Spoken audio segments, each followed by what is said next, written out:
Hello, everyone. Welcome to Fates and Fables. I'm Kyle Brodigan, your humble DM, and we embark on an adventure unlike any other you've ever seen before. We're playing a 5e Dungeons and Dragons game, but with a little twist. The setting I have our player adventures going on is in a steampunk setting, so although we may see some familiar monsters of lore, you also see some fun, little tidbits along the way, or in the air, or streaking across the ground on a sheet of light. Please join us as we follow Ilona, Styx, Jill, Frey, Tixon, Volt, and Persephone, a newly formed group, part of the Heroes Guild known as the Gearhearts, as they travel across the land to help those who can't help themselves, fight the good fight, good versus evil, and hopefully win the day.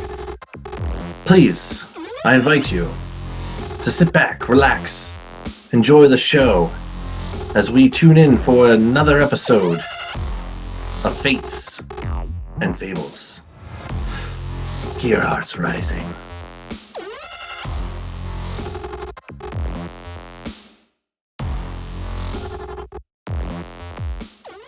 What could go wrong? Alright, I guess I'll start, right? Sure, why not? What's up, everyone?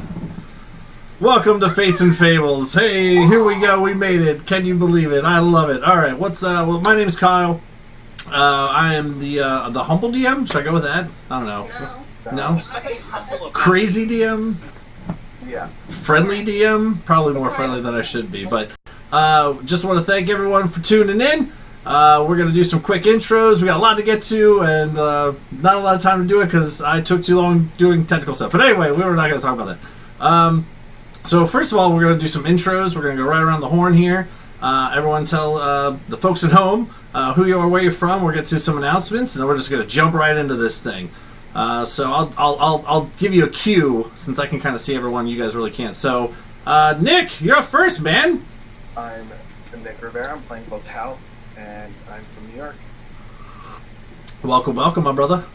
Next up is Mr. Frey.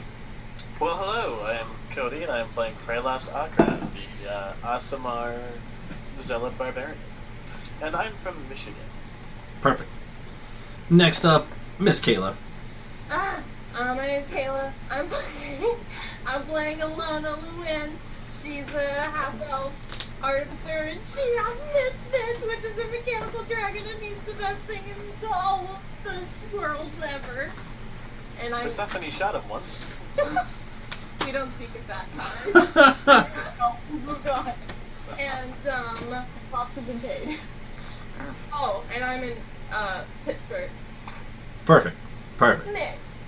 Down to the bottom left, we have Mr. Crocodile Man. Go ahead, buddy. I am playing Jill Ashwoodick. Just call him Jill because that's a really long name.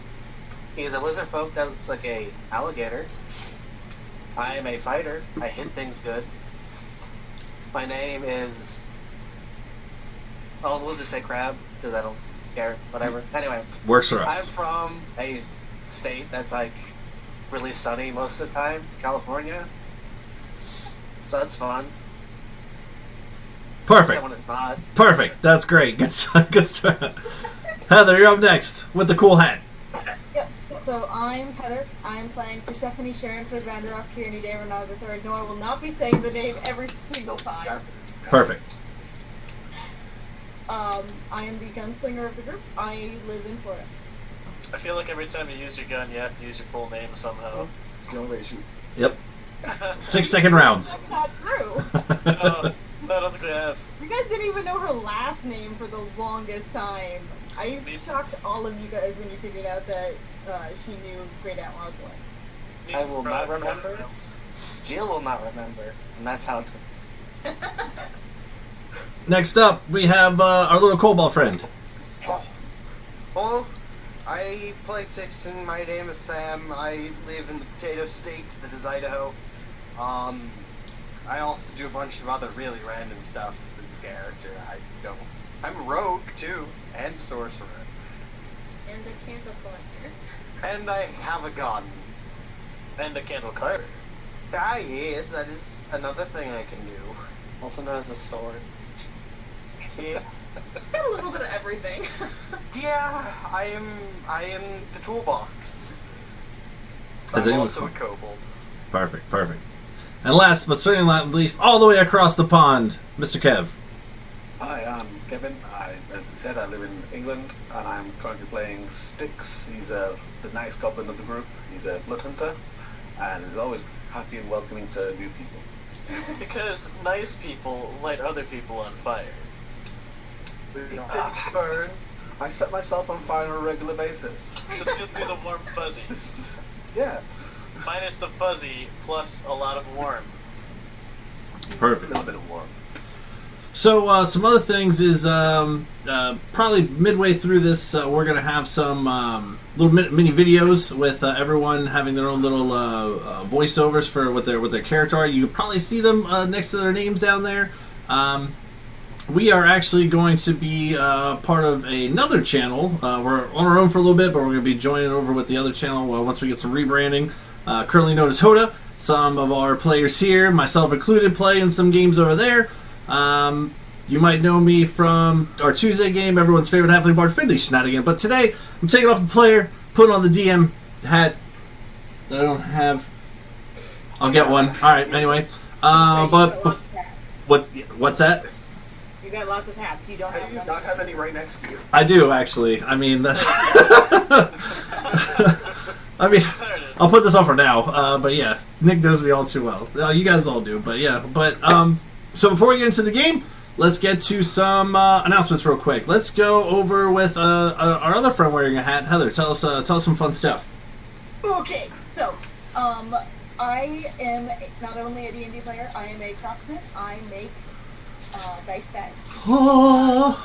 Find my selection on Facebook, Val Duskwood Designs. Love it. You pick your colors and size, and I craft them. I made all of these for these lovely players. They're And so all, cool. The colors of their characters. So that's why Alona, when you Oh. see her bag or her picture, it matches. Is pretty. So, Perfect. Duskwood Designs. That's a great name. Yeah. It's awesome. Okay, cool. Yeah, absolutely. These bags. I mean, I've got like a lot of dice in here. I could probably fit more. Oh yeah, the mediums versus what everyone else has hold 8 sets of bags, or 8 sets of bags. It's just the dice. Crazy. This one, my large one, 14 sets. With a little bit of space left over. So Holy probably shit. have more. I just didn't have more sets at the time. So, Yeah, definitely check that out. These bags are awesome. Thank you, Heather. Dope. Thank you, Heather. Next announcement. Let's go over to Kayla. Okay, so, Kyle kind of mentioned it earlier. We have really awesome character art. You can see right here. I think this is where my character is, like right here. Oh my gosh. Or this side. Just point to both sides just to make sure. She's somewhere down here. I'm not really sure. But it was. We actually found an amazing artist, and I just want to give her a quick shout out. On Twitter, she goes by Gallo Janita. She is absolutely fantastic, so pleasant to work with, just super nice, super great. I love her dearly. I've never met her, but we've exchanged a lot of emails trying to get all this sorted out, and she's just absolutely fantastic. So if you want to check out her artwork or maybe get some commissions of your own for your own favorite D&D characters, you can head over to her Twitter. Send her a message. We'll link her Twitter in the description below. I can do that. Yeah, I can do that after we're all done. I'll post it on the. Watch this. Ready? I'll post it on the screen now, and then I'll do it, and then I'll put it on later. Okay. So yeah, that'd be fun. And then she also has a website if you want to check out, a couple. She goes into a little bit more detail about the kind of stuff she does and her pricing and everything like that. We can also link her website. Like that. I'll do it there. I'll do it twice. Yeah. And just another quick thing, we do have a Twitter page, so if you want to keep up to date anytime we give out an update or anything like that, we will be tweeting our individual character portraits on our Twitter as well. You can follow us on Twitter at fates_in_fables. We will also link that below, and that's it. I'm out. So is it like an N, like an NN? Or like... Yeah, in like an N. Like the letter. letter N. Letter. Yeah. Yeah. Perfect. Thank you, Kayla. Thank you. Perfect. Yeah, so exciting, exciting stuff. We have some YouTubes that we're gonna put up too, some old sessions that we did. Doesn't look as nice as this. That was such a hodgepodge of stuff. But that's when we were playing on our own and our own free Wednesday night games. But now we're bringing it live to you, so we'll link some of that stuff too. I was learning. No, hey, dog, you did great, man. You press record. That's half the battle, man. So it's really good to go back and watch that stuff. And just a real quick this world that we're playing is like steampunk. I know we talk about like etherpunk and stuff because there's like mechanisms and machines and engines and magic and all kinds of fun stuff. And you'll join us along this journey. We have some great players, great characters. Hopefully, I'm making a great story, but these guys are awesome, so we're having a good time. And without further ado, let's talk a little story here. Who's doing our recap? I'm definitely not good. Me again. Take it away. Alright, so, last we left off, I guess, some crazy stuff happened. So we were on a train from the city of Amok? Azeroth to the city of, I got you. Amok to the city of Inbrick, and we are on our way there transporting the lovely Calypso Derolo. De Renard. Oh, we got copyrighted. What the hell? De Renard. She is Percy's sister, but anyway, it's the whole thing. But so we're going over there, and on the way we got attacked a couple of times by a group of Warforged with a mechanical dragon. The group is known as the Fallen, and per their name, they fell to us. And but last session we started off interrogating two of the surviving Warforged. Got a little bit of information about their base, which is to the northeast of us, and kind of learned a little bit more information about that. And one of them was let go by our lovely, he's over here, Freylost Barbarian, in an attempt to glean a little bit more information. So he escaped. And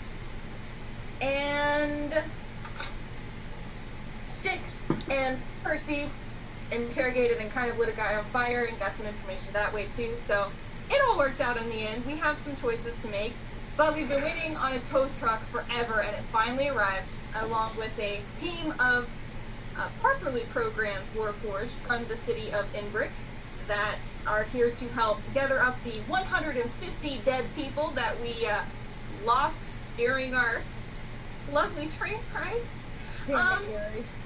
Damn it, Gary. Damn it, Gary. I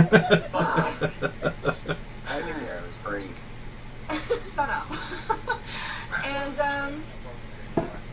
And along with the tow truck came this fucking awesome guy. His name is Lincoln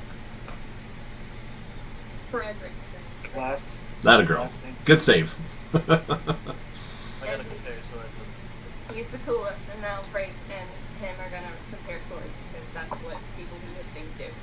Perfect. Ocean. And that's just ugly. Well done. Thank you, Kayla. Thank you, everyone. So, as Miss Kayla mentioned, so we last left off. The tow truck has finally arrived.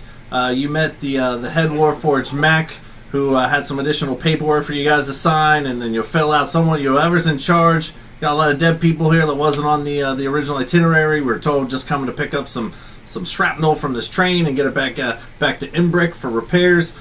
So a lot going on here, and where we left off, Lincoln came out, greeted Alona, met some of the characters in the group known as the Gearhearts, a part of the Glory Hounds Guild, Heroes Guild, if you will. So they recently formed this group known as the Gearhearts, and Lincoln was just introduced to everyone. So it's it's a little after the afternoon. After the afternoon, sure. That's how we phrase things.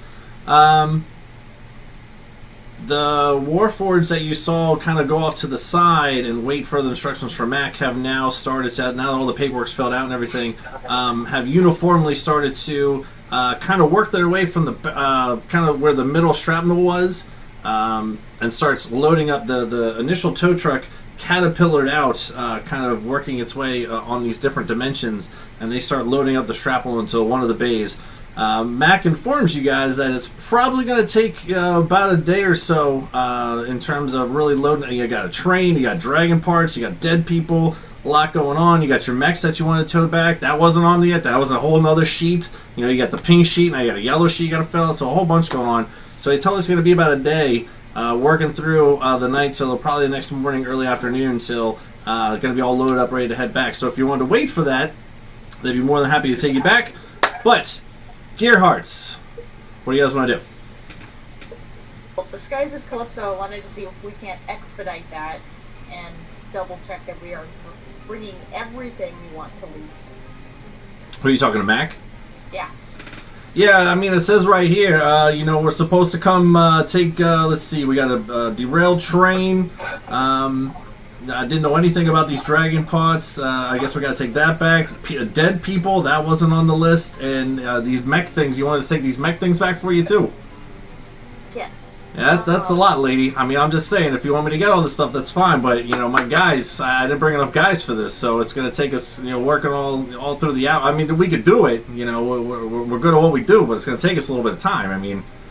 And I understand you do your best. So I'm just wondering if, we can't expedite things. I do need to get back to the House of Blades. Well, I mean, if you want to expedite it here, I mean, you're more than welcome to roll up your sleeves and join in. I mean, I don't know if you ever got your hands dirty before or nothing, but you were more you and your friends here. You guys all survived. You can help with some bodies. I don't know, whatever you want to do, just don't get in my guys' way. They're very in tune, very focused on what they got to do. Very well. Thank you. And I'll walk back. All right, and you'll hear him start barking out some more orders. And right now, they are working on the middle train area where the shrapnel from the dragon was. Just to kind of give you guys a heads up. Okay. Are there any train cars that are still intact? There's nothing happened last time. It was the bottom one, where Jill is. Yeah, about the only one that wasn't totally messed up was towards the back, the luggage one, and the one last coach before the luggage one. But the one with the dragon and the engine up front, yeah, pretty much everything. You got about 3/4 of this thing that's pretty messed up. Okay. So again, Lincoln goes to Ilona. So I'm just again I'm happy you're okay. And by the way, and he like pulls out his bag and he kind of ruffles through it for a little bit, and he pulls out the little box contraption that you made for him. I got your letters from you made this, and you guys, I don't know if you ever seen this before, but it's this box contraption with some gears and gizmos, some lights on and everything.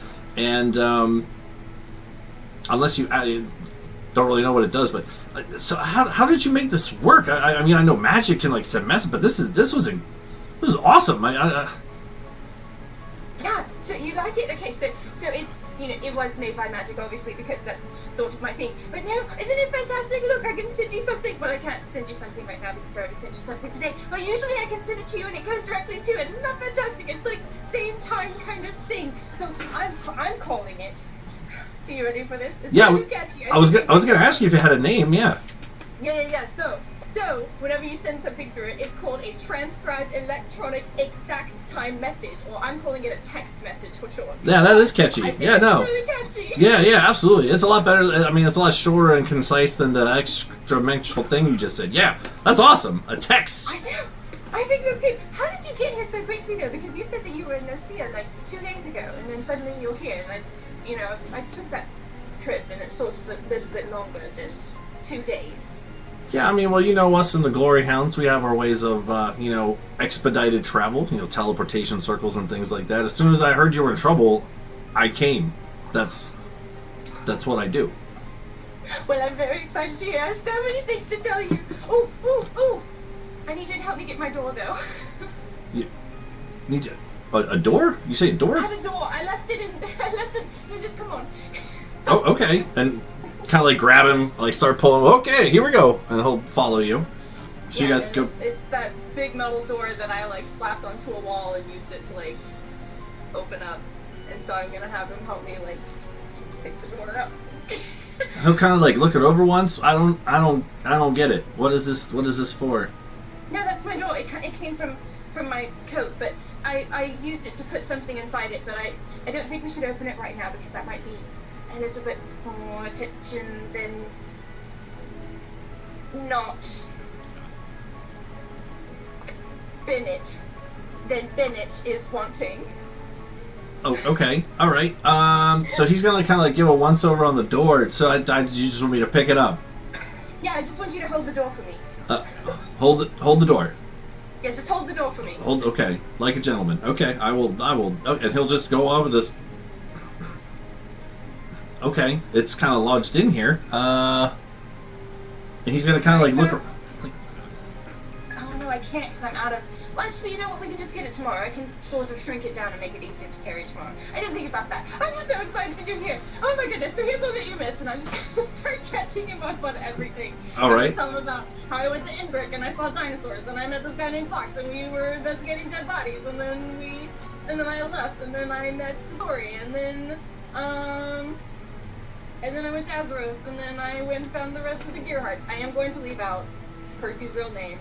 Okay. And all the stuff that happened with Frey. Just like the personal stuff with Frey. Okay. I figured he doesn't want that spread around with someone that he doesn't know or whatever, even though like it's totally trustworthy. Okay. But yeah, then I was just gonna tell him everything else. Yeah, no, that's amazing. You've grown and you've learned so many things. You couldn't. I don't really know how else to say that. You couldn't do any of this stuff before. Did you just pick this? Did someone show you? No, I'm super cool now. Well, I mean, you were cool before. I know, but I'm even cool. And look at all the toys I've gotten. I'm gonna show him all my keys and all my gadgets and goggles, and I'm gonna. Ooh, this is the best one. I'm gonna pull out a snow globe.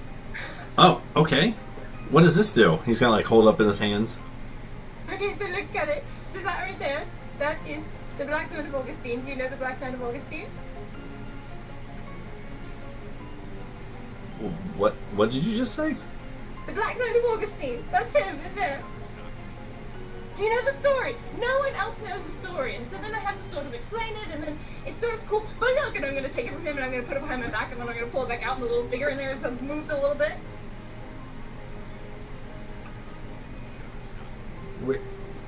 Where did you get this? I got it in Inbrick, right? At the Talking Cup. Yeah. You got it in Inbrick at the dancing plate. Oh, the dancing plate was there. It's okay. It's alright.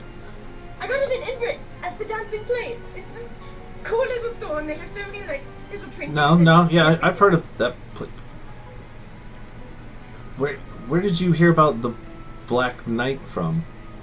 Oh, he told me. He said, this is the Black Knight of Augustine. And he said that there was this huge battle with this wizard, and the wizard put him in the snow globe. And at first he was standing on top of the mountain, and his armor was black. But now look, it's silver, so I don't know what happened to make his armor turn black. But look, I have a book too, and I'll pull out my book of the Black Knight of Augustine.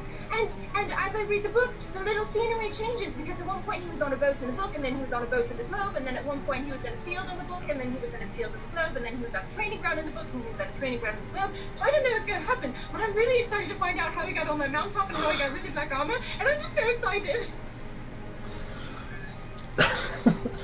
So, as you're going over all of this, roll an insight check. Oh no. First roll of the game, guys. Insight check. Oh fuck. What did you get? My insight's not great, guys. I don't insight check people. That's a 6. Do I get 6? advantage because I know Lincoln really?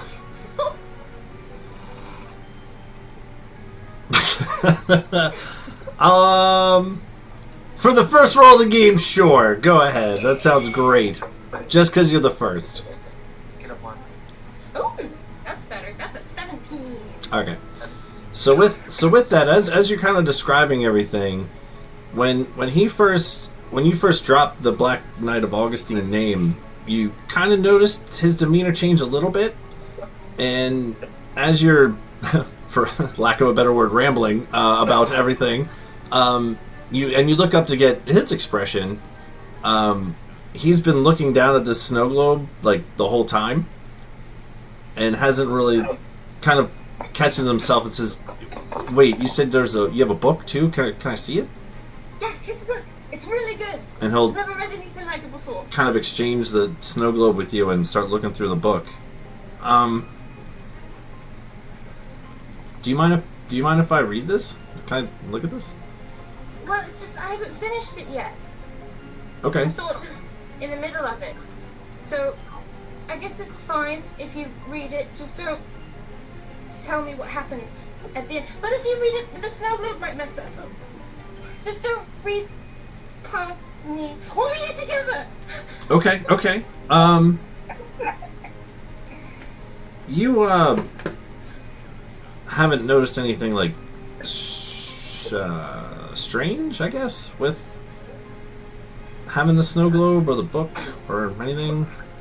You mean other than the snow globe moving? Oh yeah, no. I mean that is pretty cool. Yeah, I've never seen a snow globe do that before. Yeah, but I mean like acting funny or anything or nothing. Have I? I don't know. Have you? No. No. Should it be acting weird? I No, don't know. it's just- What is strange for a snow globe? I've heard. I don't know. I've just heard that name before, and Where did you hear it from? wow. I mean that's kind of a long story, but I mean, do you mind if I read this first and maybe get back to you on that? I mean, we have a little bit of a long way of a travel anyway. I mean, I won't read past you. What chapter are you on? It's right there. See, it's... Oh yeah, bookmark. Ha, there you go. No shit. Okay. Alright. Chapter... Okay, alright. I'm a slow reader anyway.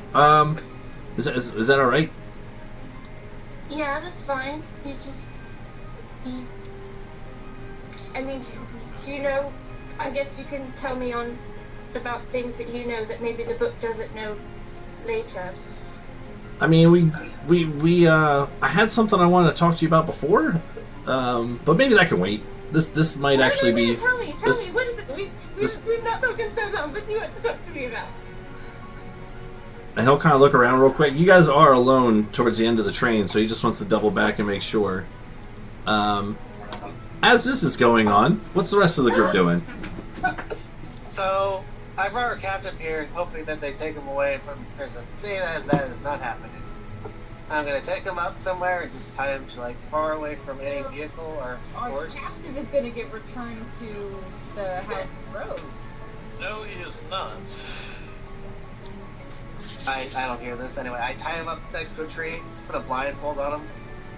What? The tree's right there? I mean, could you at least get the oil off of me? This is ridiculous. It's like totally gross. This Warforged, this little Warforged's like dwarfed in comparison to the size of Geo, is like trying to wipe his eyes and stuff, and I take a bit of it on my finger. What does it taste like?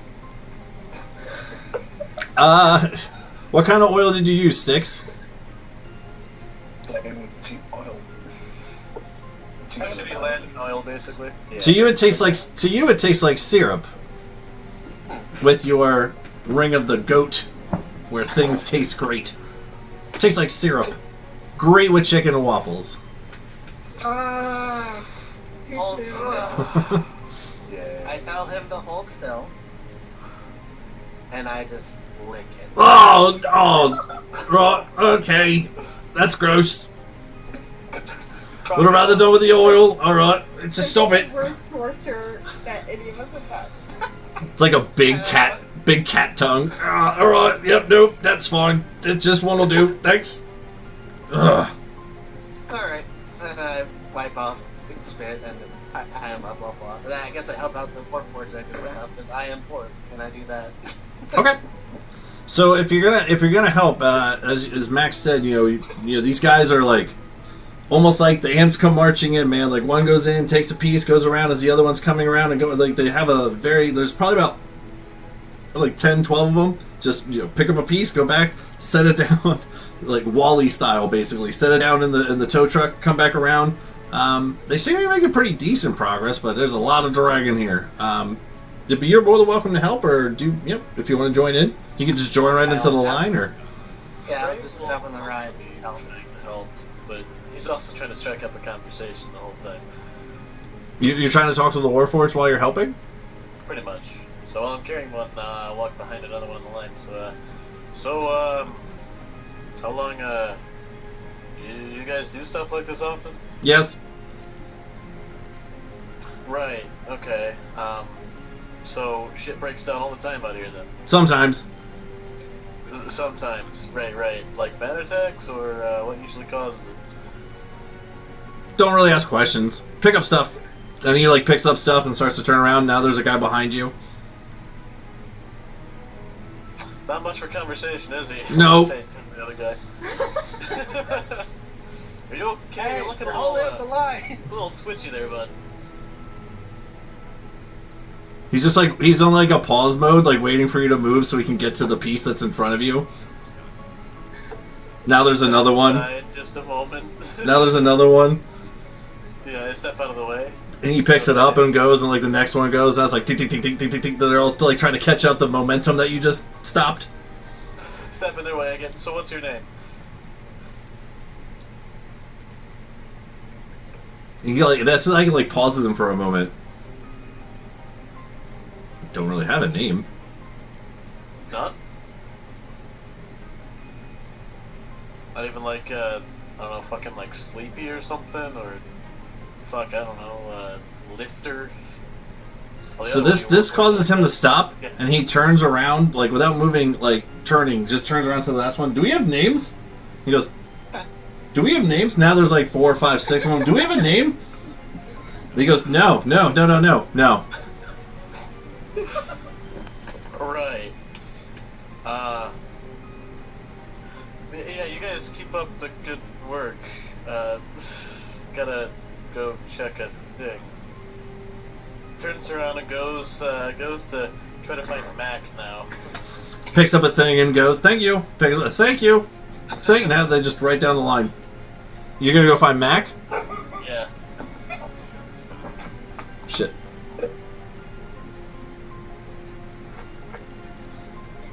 Sorry, something popped up on my screen. So if you want to find Mac, he's over at the tow truck where they're kind of wallying the certain pieces in a line and as coming around. Just looking over some paperwork. Hey Mac, I think your guys are broken or something. Now, what do you mean? They seem to be doing a good job. Why? Did somebody fall over or something? He kind of looks over. Well, no, but is that a common concern? Well, I mean, sometimes these guys break down or something. Just pick them up and put them back. None of them know their name. I don't have any names. Why? Nah, they don't need a name. They're just here to work. I'm the only one who's here. I'm in charge here. That's the only reason I got one. So only Warforged is a leadership position, haven't they? I mean, you could say that. Why, you want one? They don't come cheap. Well, no, not particularly. I could purchase a Warforged. Yeah. Y'all are hitting the Inbrick, right? Yes. Yeah. They're all over the place. What, you want you can get a gardener, right? You can get I see you guys got some mechanical, you can get a mechanical one, Someone to clean your streets for you, paint the fence, all kinds of stuff. Why? Well, it's just a little strange. The only other Warforged I've ever met other than you seemed pretty much the same as anyone else. The names, personalities, conversations, and shit. What kind of Warforged is that? I never met none. I mean, unless they got me, we got reprogrammed a little bit, and we got a little bit more, upstairs. But I mean, well, no, I'm talking the bandit fuckers primarily. They the ones who waylaid the train. whoa, hey boy. Okay, hold on now. So you stumbled into some older units with the Fallen, huh? That's who you're talking about. Yeah, that's right.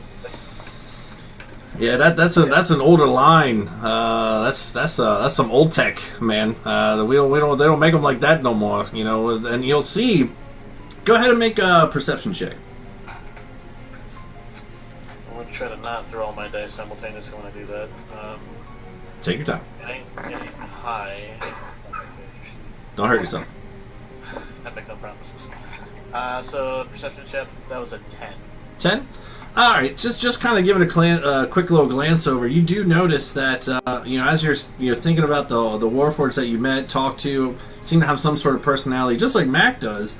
But you can just at a quick glance, the other warforged that you met were kind of ramshackled in a way. They were a little taller, a little bit bulkier, like especially up at like the upper chest regions and things. These seem a little bit more. Even Mac is a little more like clean cut, if you will. A little bit more toned down, trim the fat, if you will. Just like with the other workers, they're all uniform with their same color outfits and symbols. If I think I mentioned to you guys the symbols that they had last time. Mm-hmm. Yeah. Okay. Yeah, but don't you think newer versions less intelligent? Yeah, well, I mean, my not to dig up too much of the past here, but my kind wasn't really made. Were made for one thing, actually, in particular. When the old units that you met, I mean, they were just made for it's right there in the name, champ, war. You know what I mean? I mean, they're basically soldiers, and after the war's over, what do you need a warforged for? So. Some got kind of, sent on their way. We a lot of them were. You can find some of them in the city. A lot of older models, but for the most part, just decommissioned, and he kind of like gives a one over. This is where we're at. So like, any of them ever get upgraded? I guess. The old models. Upgraded. Hey, baby, you're looking at it, and he kind of like gives one of these, right? You used to be one of the older models, or? Nah, this model right here is the upgrade, babe. Look, and you can see now you kind of give them a once over more. The older models, you were again a little more rusted, if you will. A lot more, actually some wood intertwined with some of the metal. These guys are all there's no wood in these guys. It's all metal contraptioned, if you will. Right, no, like I follow that, but I mean, like I'm asking if, like you said they got like reprogrammed and shit. That ever happen to the older ones that had all that free will and sentient shit? Oh, man, you're going back a ways here. What's your name, by the way? Frey Lost. Frey Lost. Yeah, Frey works. Or Frey Found. Stupid joke, I know. So I gotta get them where I can. Bada boom. All right, hey, but anyway, so. To answer your question here, Frey, can I call you Frey? Yeah, I'm gonna call you Frey. All right, so basically, I think the question you're asking here, right, is that some of those older models didn't necessarily go with the program of being reprogrammed. You know what I mean? So a lot of them kind of can't blame them. Ship shape shop, get the hell out, and they kind of left Imbrick and. Like I said, some of them are still there, but for the most part, it's all this. Well, all right. Anything else I can do for you there? No, man. Let's get back to the paperwork. Thanks for the history lesson. Yeah. Well, hey. Speaking of questions here, everything looks to be in order here in terms of paperwork. But I mean, I gotta ask. You said you bumped into some fallen out here. What exactly sham happened out here? I mean, this was supposed to be a pretty straightforward, A to B kind of thing, and as you can see, that did not happen. Wow, I'm on a roll today. A, B, C to the D. Oh man. Fuck yeah, right. So I mean, the train was kind of waylaid initially, just by a couple of warforged, right? Going through, robbing people with valuables. Pretty standard stick-up, for the most part, honestly. Shit hit the fan, turned into a combat scenario, kind of wiped out what they had here. However, the train was kind of fucking bricked like it is now, but with less shrapnel. Now you say a combat? Who fought him? Who fought him off? Oh, well, me, around, try to spot the rest of the party, point out the ones that I can from where we're standing. But me and a couple buddies really, well, one's actually off trying to find one of the guys that ran off too, but kind of besides the point. While it was waylaid, that dragon there was kind of part of that whole first combat scenario. It's back up once things went south for the bandits that were on the train, the fallen that were on the train, I suppose. Kind of fucked that thing up.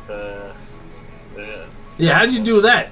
I mean, we heard heard reports about this big mech dragon. I had to see it to believe it, and seeing it about it. But I mean, who you did that yourself? That's impressive. Not me alone. A couple of us helped quite a lot. Actually, fucking this off, trying to track the other guy. Actually, one of the biggest fucking wild move I've ever seen in my life. Jumped inside the dragon's mouth, and then turned into a giant fucking ape. Whoa. Yeah. Whoa. It was impressive. Whoa. Fucking crazy. Huh. But impressive. And this whole time, as you've been describing this, you can see that he's definitely taking all notes on everything that you're talking about. Giant ape. All right. That's a new one. Yeah. So you see a giant ape wandering around somewhere, maybe don't shoot it on sight. All right. All right. Anyway, I'm waiting for you guys to show up. A couple more of the Fallen came over to investigate. Managed to play it off pretty well for a while. And this one fucker, a guy by the name of Gary, decides to come out, pick a fight with him.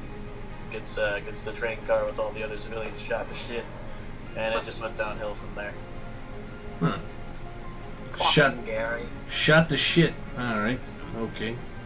Hey, before I let you go, 'cause I gotta get back. These guys, they think they can take a lunch. We don't really eat, so I don't even know what they're thinking. But hey, real quick question. He's gonna point over towards Persephone's direction and be like, "Hey, what's with that one over there? Telling us to expedite the process here. Like, I just like beckon and call. We don't get paid by the hour. In fact, we don't get paid at all. So when I get done, I get done. You know what I mean?" Fuck yeah, Calypso. She's a prissy one.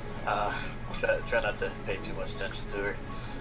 Calypso. All right. Okay. Yeah, I gotta watch out for that one. You know what I mean? I only got so many guys. Had I know there'd been more, to pick up, I'd bring more people. You know what I mean? We got plenty of them. So, all right, Frey, lost and found. Thanks, bud. Appreciate it. Yeah, sure thing, Mac. Let me know if you got any more questions. I'll do what I can for you. Not a problem. What's the rest of the team doing? I'm going back to check on the road Calypso. Okay. She's gone. So when you go back to the luggage cart, you'll see off to the side. You see Alona and Lincoln off to the side. Alona doing all kinds of hand gestures. You kind of get a glimpse of what she's talking about. And I called it a text a minute. You get a little brief little snippet of what she's talking about with that. And as you continue back, when you open the back luggage cart, you see your sister just sitting there waiting patiently. She's like, "Oh, are we leaving yet? What did the tow truck come? What is going on? It's unbearably hot back here." Can open the doors. Now that there's much less of a threat, I don't see the need to look like you anymore, and I'll turn into a half elf with very tan skin, Okay. brown hair. So it'll be about a day before we even get moving again. Oh, can't they just expedite? Just move it along a little bit faster.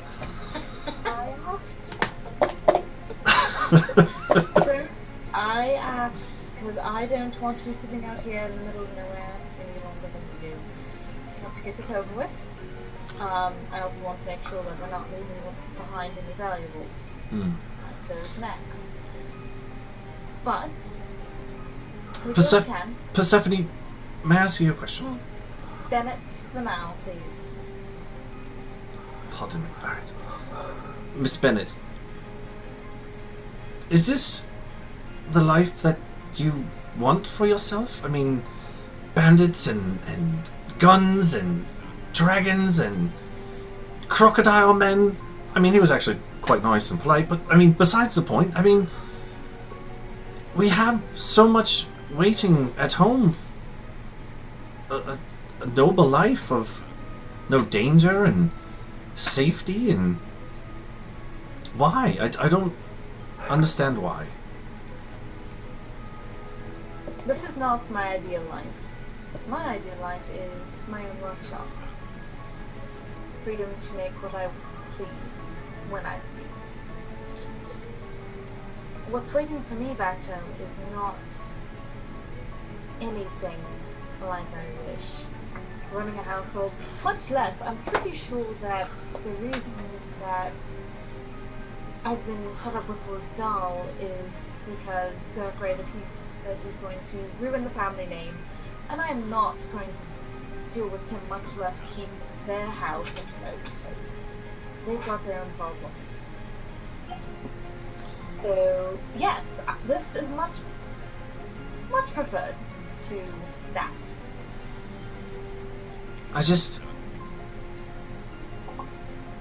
What are you going to say to Father when we get home? Hopefully nothing. You do realize as soon as he knows that you're home... Oh no, he won't. I'm going to stay disguised like this the whole time we're in the city, and if you give that away... Well, I would say I hate you, but... Well, I don't know, it might get that far.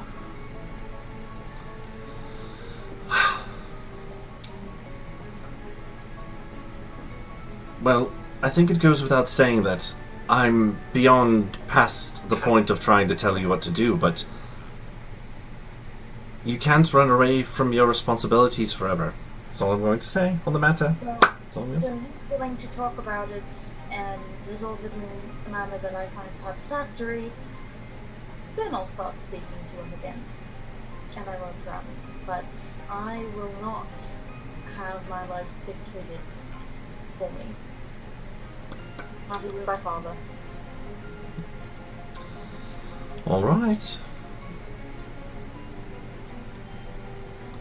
I'll stay out of it.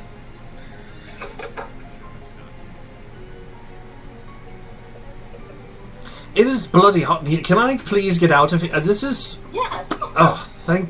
Just stay close, make sure you're within sight of anyone else. You don't have any weapons on you, do you? No, heavens no. A pregnant woman stuck in an oven box of a luggage car is not preferred. I think I've... deserve a break. Daggers and just hand it over. Keep it on you at all times until we get back to England. What am I to do with this? If somebody tries to grab you, you stab them somewhere soft. I'm a lady, I don't stab people. It's either that... And she, like, throws it on the ground, like... I'm not doing that. Or you get dragged away.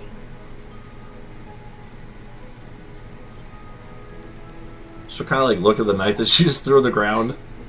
It's for emergencies. First try screaming. If you can't get our attention, it's just so you have something.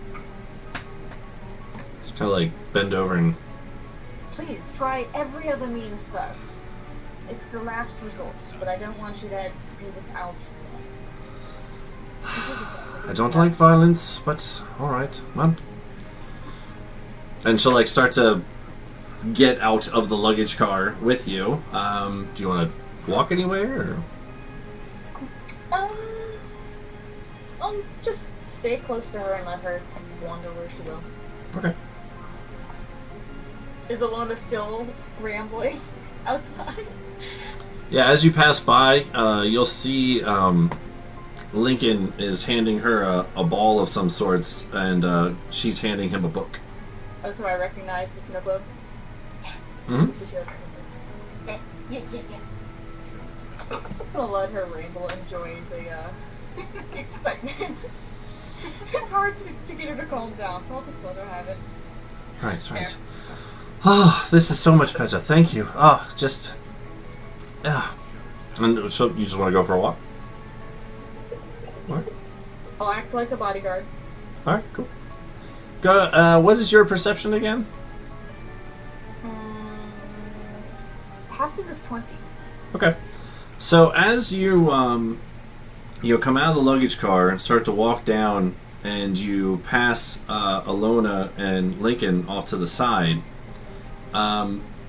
you kind of like do a glance back, and out of the corner of your eye, down this is north, south, east, and west. To the south, from where the direction the train came from, you do see a small-ish figure coming pretty slow pace towards you. Probably about 190 yards, like 90 to 100 yards, feet coming up. Okay. At that point, I'll tell Calypso, wait right here, don't move. And I'll go back to Alona and Lincoln. I'm sorry to interrupt, but it looks like we're going to have company, so if you wouldn't mind keeping an eye out and making sure that they're not an enemy. Sure, yeah, okay. I'll like put the book away as he looks at Alona. What? What is it? What? I don't. Do we? You were going to tell me something. This is 2 conversations we've had to put pins in. By all means, keep talking, but I just want you to keep an eye out that way while... Sure, yeah. We can look and talk. We're very skilled at this. We can look and talk at the same time. Yeah, hold that thought though, and he'll like start to come back. Where did you see what? Who's coming? What? Where? What? I'm going to kind of half roll my eyes and point down towards the figure. Okay. Kind of wait a little bit.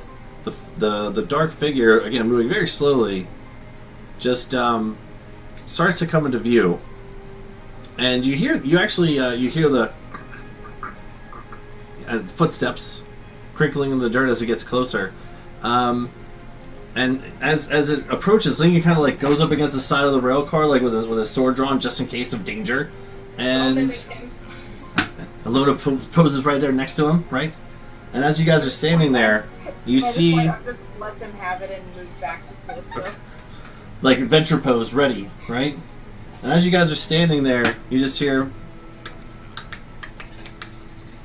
a man is just walking along, holding up what appears to be some sort of paperwork or map of some sorts. Nick, you want to describe your character? Blue, long, what looks like a lab coat, white, shocking white hair, goggles, and what looks like air contraption on his back, and looking super lost.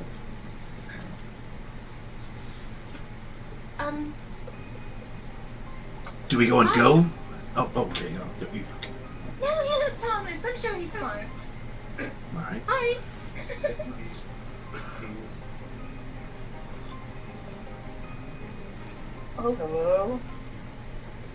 Yes. Hello.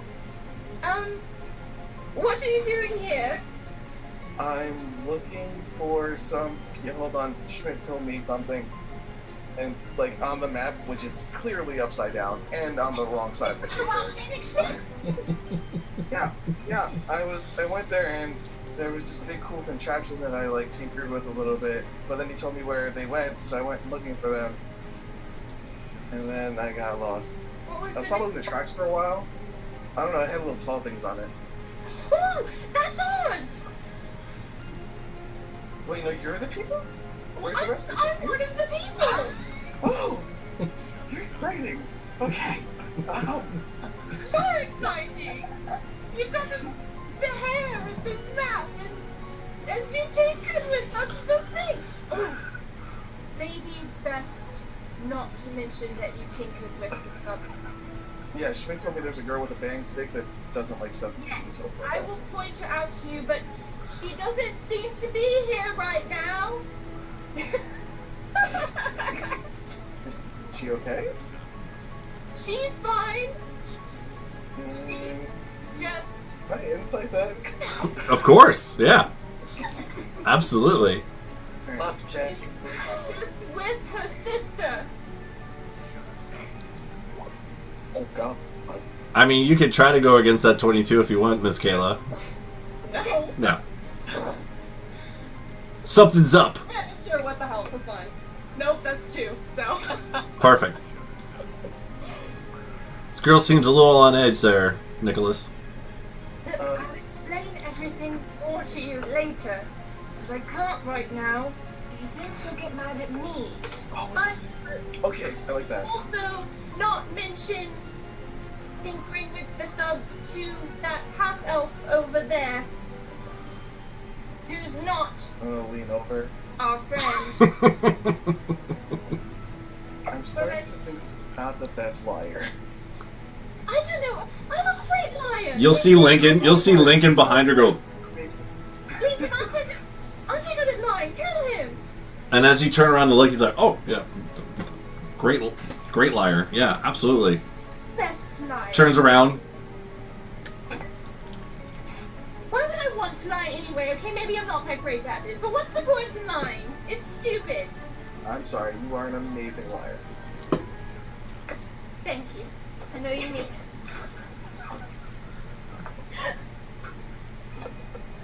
By the way, I'm Hotel. Oh, I'm so sorry. I'm Ilona Lewin, and this is Lincoln Fredrickson, and this is Misfit, and that over there is Greyloss, and that over there is Styx, and that over there is Jill, and that's Bennett, and that's Tixon, and that's Mac, and that's Calypso, walking with Bennett. I am going down on my knees to write this on the map, because there's no way I'm going to remember any of this. Don't... Oh, I have a notebook! Hold on! What am I extra notebooks Yeah. do I have? Yeah. Mm-hmm. And I'll tear out like the 12 pages that I've written on and shove them in another notebook and then notebook. Oh, I have one of those too. I hand it to her, and I take the one she's holding. Oh, what? Are you guys gift swapping 2 minutes into meeting each other? That's amazing. I don't know how that works. Usually when you give a book, you get a book. There's like a little thing on my island where you put a book in there and you take a book. So I thought... Can I look at his book? Just like scan it real quick. Sure. What's in the book? Pretty much all blueprints for the contraption on my back. Gonna look at them like You're walk close, around. you would see that there's a metal gauntlet on my right hand and a hose connected to the backpack. Kind of like here and then the backpack. Alona, make a perception check. Investigation. That makes more sense. Ooh, with my tinkering tools. Of course. Ooh, that is a 26. Holy shit. Okay, cool. So, given that he just gave you the blueprints to his contraption, and you are now inspecting it, and you're just letting her do her, Yeah, I'm literally on the ground writing the book now, trying to copy the names from the map to the book. Got it. Okay. So as Volt's down, writing names, you inspect this contraption, and first thing that comes to your mind is this is a pretty sweet piece of hardware, although kind of clunky in terms of the pieces that are made. It's more intriguing how all these pieces. It doesn't look from far back. It looks like one cohesive piece, but as you get a little closer, you can see it is kind of ramshackly put together, but well made ramshackly, if that makes sense. Like Misfit. Kind of like Misfit, right? So the arm gauntlet that he's talking about, you do see in a kind of like see-through-ish glass container, this rock, if you will, and the hose that connects to the back. As you look, there's definitely some sort of presence of like a vacuum kind of space on his back with like winds that don't seem to stop moving. It's actually kind of interesting that you kind of give it a once over, but it's a pretty well made piece of equipment. You'd expect the wind, like, how is this even working? Kind of an idea. Like tapping on it. It kind of just keeps swirling. How did you do that? How did you catch the wind in there? Very carefully. And by that, not carefully at all. What just happened? I didn't always have white hair. What was your hair before? Blue. Oh, that's even cooler! Oh. Yeah. Okay. White is also really cool though. You match Percy, who's not here right now. I'm gonna just wait and be like, yeah. I'm starting to get the hint. What? Sorry, it's Dusty.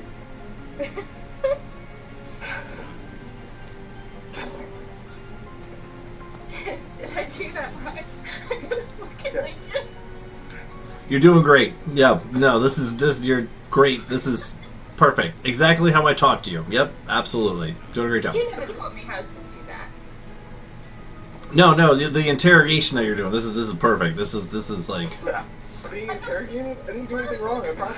I'm not interrogating him, I'm just talking to him. right. I'm still confused. Am I being interrogated? No, but no, Just I can't feel the would never story. interrogate my friend. Why would I do that? Wait, what? It's been like 3 minutes. there it is. Well, yeah, but you know, we exchange names and we haven't tried to kill each other, so friends. Friend list. Okay. That logic works. I'm okay with that. Yeah. See, he gets it. It's made a book, you become a friend. It's exactly what the book sign said on the Can outside I of it. look back though? If you're Oh, absolutely. Can I keep the page with the names so I don't use the map anymore? yeah, I'll just rip it out. I'm gonna tuck it into my book. Perfect. So what are you doing? Why is the train? Oh my! What happened to the train? Very. A lot happened Gary. to the train. First it was robbed, then it was sort of exploded, Okay. and then it was sort of massacred. So, a little unfortunate. But I don't know how to react though. I don't either, honestly. So is like the mood over there okay? Should I like keep my head down? I mean, Should I not approach? Have you ever seen a dead body before? Yeah, don't go over there then. You should probably just stay over here, bud. just stay away from that sort of area. Okay, so stay away from that area. Stay away from the half elf. You can talk to Frey. He's pretty nice, and Six is really nice too. We go shopping all the time. He's great. That sounds fun. Oh, you know who you should talk to? You should talk to Tixon. Because Tixon also likes to tinker, and he'll be very interested in those. What's the Tixon? Tixon is the one I showed him to you. He's a little kobold. And with that, Sticks and Tixon, where are you guys at? What are you doing? I'm probably just standing on a rock right now because I'm in physical pain. This makes me feel nice. So, Really like response. yeah. I almost choked on my drink. Look, I am at 13 out of 55 hit points right now. I'm sorry if I'm hurting a little bit. Yeah, no, that's fine. You're more than welcome to sunbake. Bathe? Sunbake. I don't think it's baking. Sunbathing. Sunday. Heat rock. Okay, I don't get skin cancer like you soft skins. Yeah. A heat rock. Tixon found a heat rock. That's amazing. Yes. Sticks, what are you doing, bud? First things to be checking that the little warforged is tied up properly so he can't escape. Sit and watch the other warforged for a while until he gets bored, and then go and check on his motorbike. Okay. Checking that for a little while. Just gonna head to his motorbike and check that's still alright in one piece. I believe we said that you stored it back in the luggage cart, right, with all the other stuff. So, Yeah, right at the back. yeah. The only car to make it. So yeah, you're good. It's a good Yeah. good place for it. So I'm gonna give it a once over and get it out of the cart. Are you gonna drive it anywhere?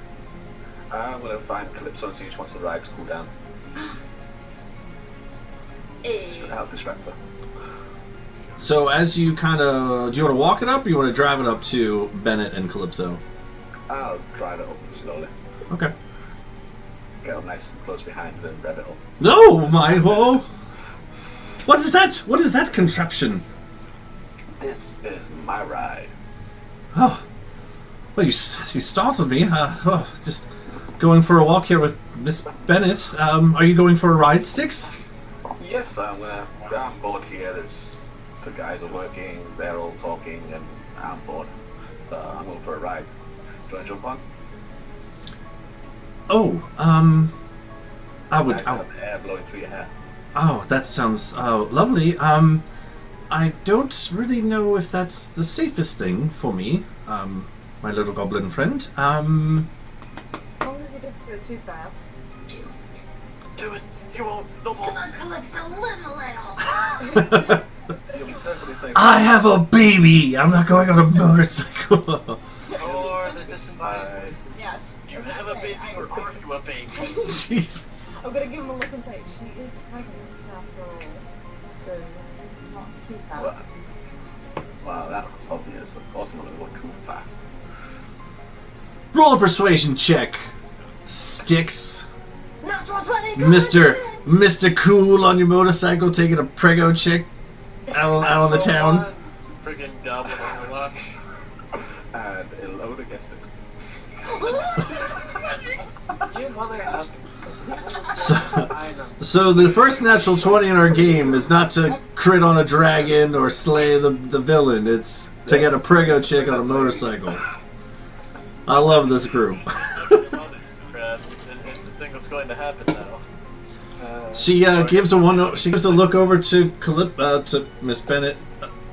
I mean, all right. Just not too fast. Like, where do you want me to? Just right behind you then, or Just sit right behind there. There's a little space behind you where I'm sitting with the bags and stuff like that. All right.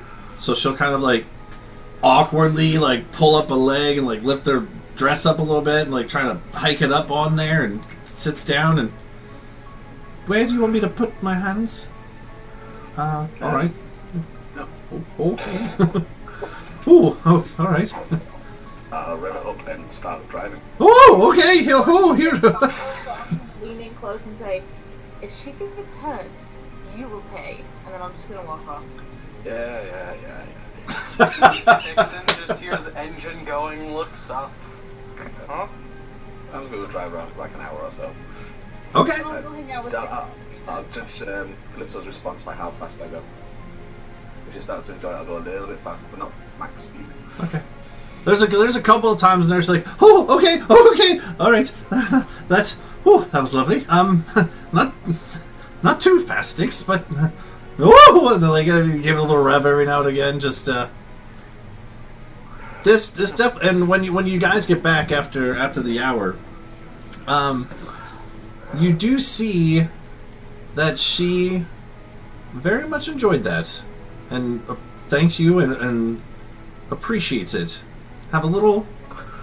You had your moments before in the luggage car, not in the best of conditions in terms of hot and sweaty and. What kind of stew did you make, Jill? It was like a raccoon stew or a snake stew or something. So, just Probably. yeah, some sort of stew. It was described meat. just appreciative to get out and not be tucked away in the corner for a little bit.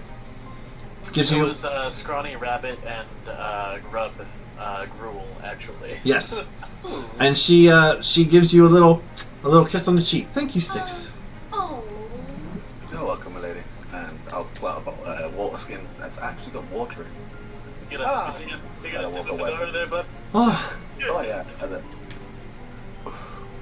awesome. All right, so while Sticks is on his joyride, what would the rest of you guys like to do? I would like to try and outdo the Warforged if they're going slower than I think they are. Okay. Okay. Are you gonna hop in the line, or are you gonna kind of like do your own thing, or what do you want to do? I was in line and I felt like they're going too slow to get out of this goddamn desert, so I started to go faster. Go ahead and make a Constitution saving throw. I can do that. Where's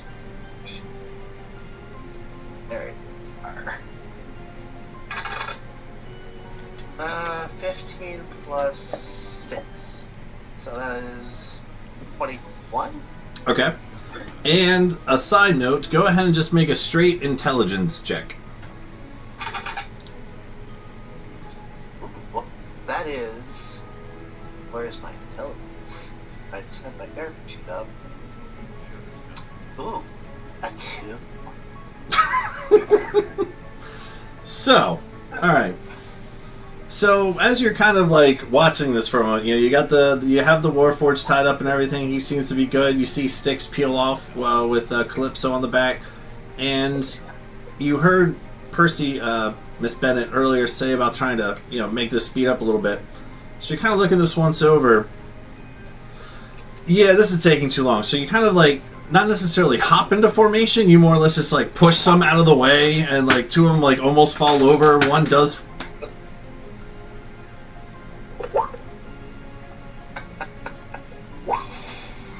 Oh, weeble wobble. One almost falls over, but kind of like puts himself back up. It's weird. But as you kind of hop in and start picking up pieces, and you've been watching the cycle for a while. They go, they pick up, they walk back to the thing, they drop it down. Easy enough. How hard could it be? So you kind of bust your way in, move some out of the way, pick a thing up, move it back, set it on the thing, go back, move it, and you're just kind of breezing through it, not really getting tired or anything. But about halfway through, you see Mac. Whoa, whoa, whoa, yo, lizard guy, hold on, crocodile man, whoa, whoa, and he's like, you're messing everything up, what, stop, and you see, as you've been taking the pieces back, you didn't notice that they are kind of uniformly putting pieces in an order, almost like jigsaw puzzling this as they're going. And you just, go over, put a piece down, go over, put a piece down. It's like stuff starts falling over on the one side. Like you put like one of the bigger pieces on top, and the whole like thing kind of almost like topples over. That's what gets Mac's attention originally. He sees the whole side of the thing just lean over and fall out to the side. Yo, whoa, buddy, stop! You're messing everything up. Oh no. That's. Everybody, hold up, and everyone, like some of the Warforged that have pieces, some that don't, just stop.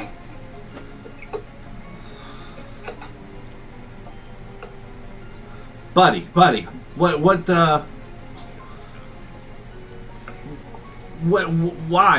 are you doing? What are you doing here? Going too slow. I go faster. Apparently, I didn't know well. Yeah, but you guys are busting my balls here. And he looks down. Like, you get. What is with you people and wanting to go faster now? You just set us back. I don't even know. We have a way of doing what we do, and you just like jumped in and you made the whole Jenga tower fall over. Now we got to start back. Oh man! He like takes his hat off and like kind of like rubs his eyes that he doesn't really have and his eyebrows. Failure. You did your best. Could you just Can a crocodile it back there, bud? There's the first of many puns that we will be experiencing here on Fates and Fables. I'll have some more for you, Alec, later. Oh God. And it starts. So he looks at you. He is not very happy, Jill. So much so, he went away. Meanwhile, Frey's in the background, walking down the list, pointing to each Warforged as he passes them and giving them a name. See if they remember it later. Okay. What are some names you come up with? Your Stumbles, your Rusty, Jimothy, I believe Jimothy to me. Just going down the line, giving a whole bunch of random fucking names. You got, what did you say, Stumpy? Stumbles. Stumbles. But the one that almost fell over. Stumbles, Rusty, Jimothy? Yeah, Jimothy. Alright. So as you're giving them these names, and they start, Mac is, after Geo walks away, kind of dusts his hat off a little bit. He's like, "All right, everybody, let's go. We gotta fix this mess. This is a nightmare here. This is gonna add hours back onto the initial timetable, but that's all right. We'll make do with what we got here." and you're kind of like giving them names as they walk back. And as they walk back, one's like picks up a piece and puts it back down, and he goes, "Rusty, haha, Rusty, Jimothy, haha, Jimothy." Oh. And Mac starts to listen. He's like, "Jimothy, who the hell is Jimothy? What is Oh, that's Timothy. what is?" Think of it. The weirdly long one. Like you're about to overload this fucking word. He's gonna explode. His head is literally going to explode. But as you give them all names in this loop, it seems like they're picking it up. That's all they're really saying. Jimothy, Jimothy, Rusty. As they're picking up the pieces, trying to put the Jenga pile back together that was just recently deconstructed. I'm gonna need a list of 12 names from you, by the way, Cody, when you get a second. Perfect. Start typing. So as you guys are all kind of doing your own thing here, Lincoln is gonna come back over to Ilona after everyone's kind of mosey along, and Percy said she was going over to the Heat Rock with Tixon. Actually, you know what? Before we get to Ilona, do you want to say anything to Tixon while you're walking over? Well, when I sit down, I say, but thank God I don't have to pick it up so anymore. Huh? Just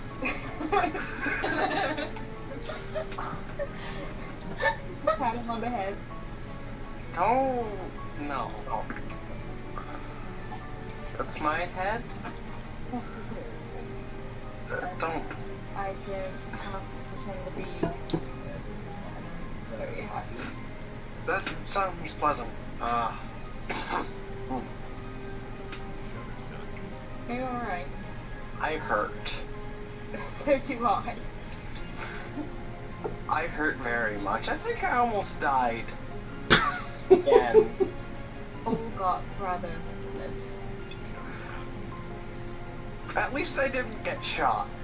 Or did I? I can't really remember anymore. Don't with that. But, it's over. Yeah, So yeah. you get back to England. It will all be over for the moment. Maybe I can find a lead on my friend. Yes. Oh, so we need some time to build that gun, that Gatling gun that Frey was wanting. Surely. Yeah. This is probably somewhere we can work on. Remember, right? Oh yes, I know just the place, and just the person to help us figure it out. You're like him. Cool. I have a few ideas of my own. I like your grenade idea. I do. Lots of grenade ideas. I have my own, and it involves a lot of... I mean, I know one of them is caltrops that explode. Ooh. It's a matter of getting the grenade right. That would be good. Combining that with my decoys, my little rats and birds that I have.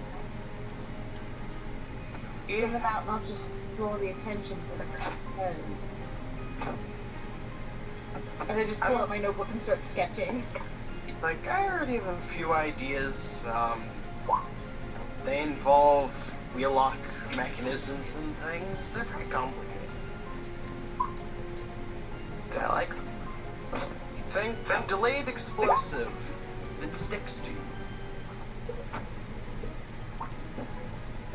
Because that would be very bad for your physical health.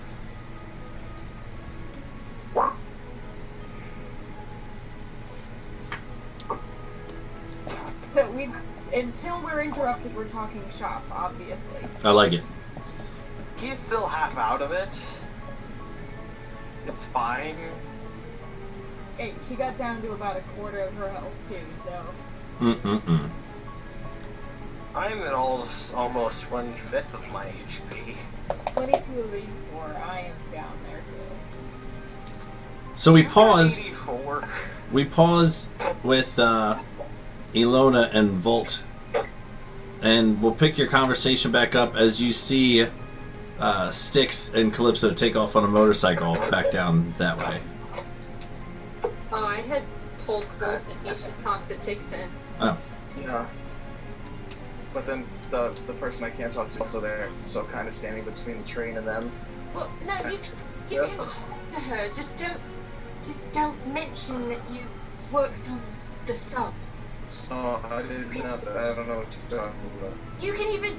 No, you told me that's why you actually came to find us. no. I think he was agreeing with you. That was. Yep. Nope. You're good. You're good, man. Go ahead. I'll explain it to her. You're good. You can go if you want. Okay. Yep. Got it. That was actually kind of clever, by the way. I like that. That's good.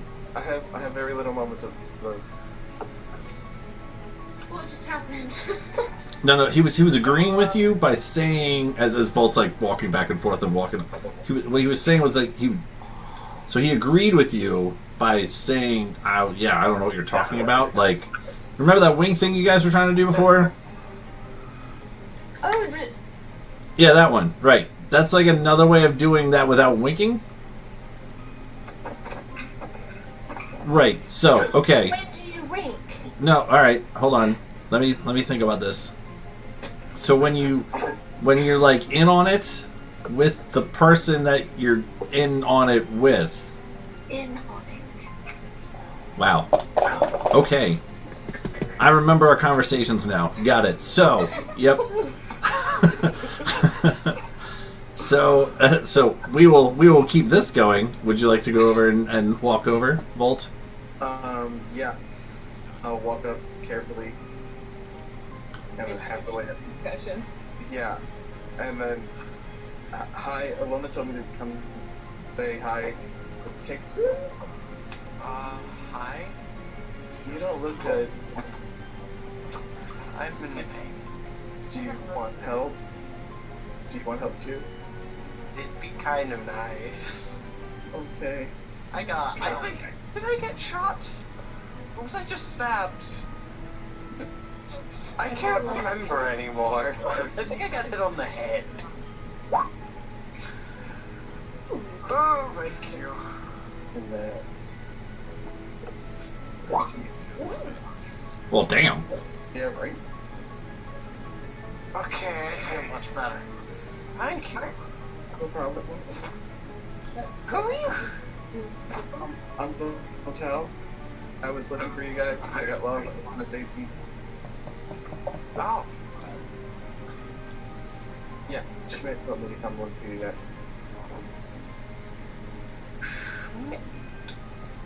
Well, I remember him. yes. I'm glad you didn't know Schmidt from your measurements. Ow. Can't see my eyes right now. I can only hope to wincing in horrible pain. Oh, yes.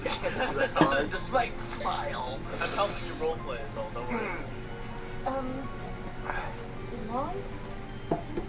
Why are you looking at us?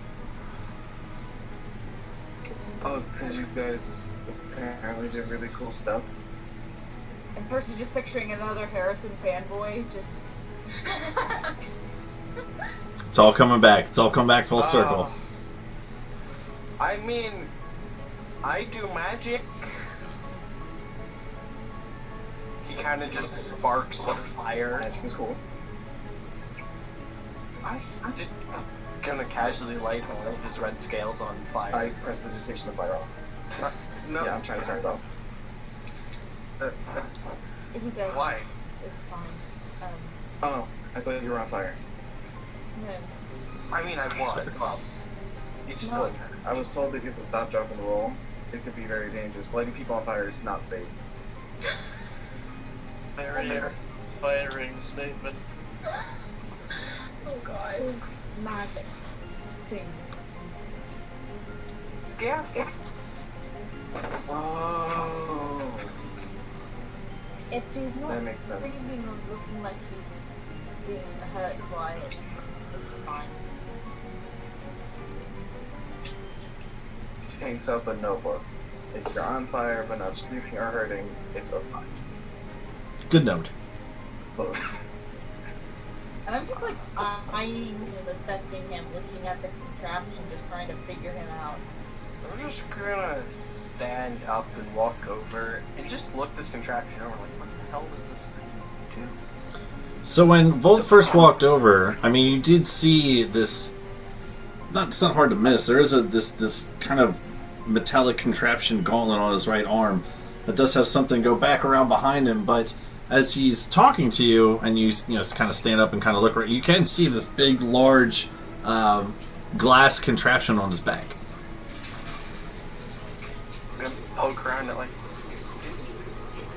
oh, don't hit that part. well, obviously, that's why I'm pointing.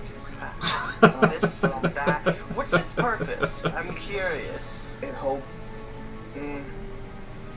It holds extra power. Oh, it's battery. I suppose. Oh my god. Do you guys know what he is? Don't do it. No. He's a wind-up soldier. Like a wind-up. I think that's a good place to take our first break, right? You guys want to take a break? Is everyone good? Yeah, I'm sorry, like that extra voltage. I like that one. I like that one. Oh goodness, where to begin? Growing up in a bunker alone with only her father and her mechanical dragon, Misfit, Ilona Lewin often felt isolated and alone for the first 24 years of her existence. Forbidden from venturing into the apocalyptic wasteland she was told lay beyond the bunker door, she often dreamed of having her own adventures. After her father left one day and never returned, she had no choice but to leave home and was enthused to discover the world that she thought had been destroyed was so alive. There was so much beauty, so much wonder, so many new friends to meet, and Ilona wasn't going to waste any time. She set off with nothing but her father's coat and her mechanical best friend to find answers to so many of the questions she had. Did bees really have leaves? What did the ocean look like? I wonder if there are actually fish larger than dragons, like I've read about. There were so many adventures to be had.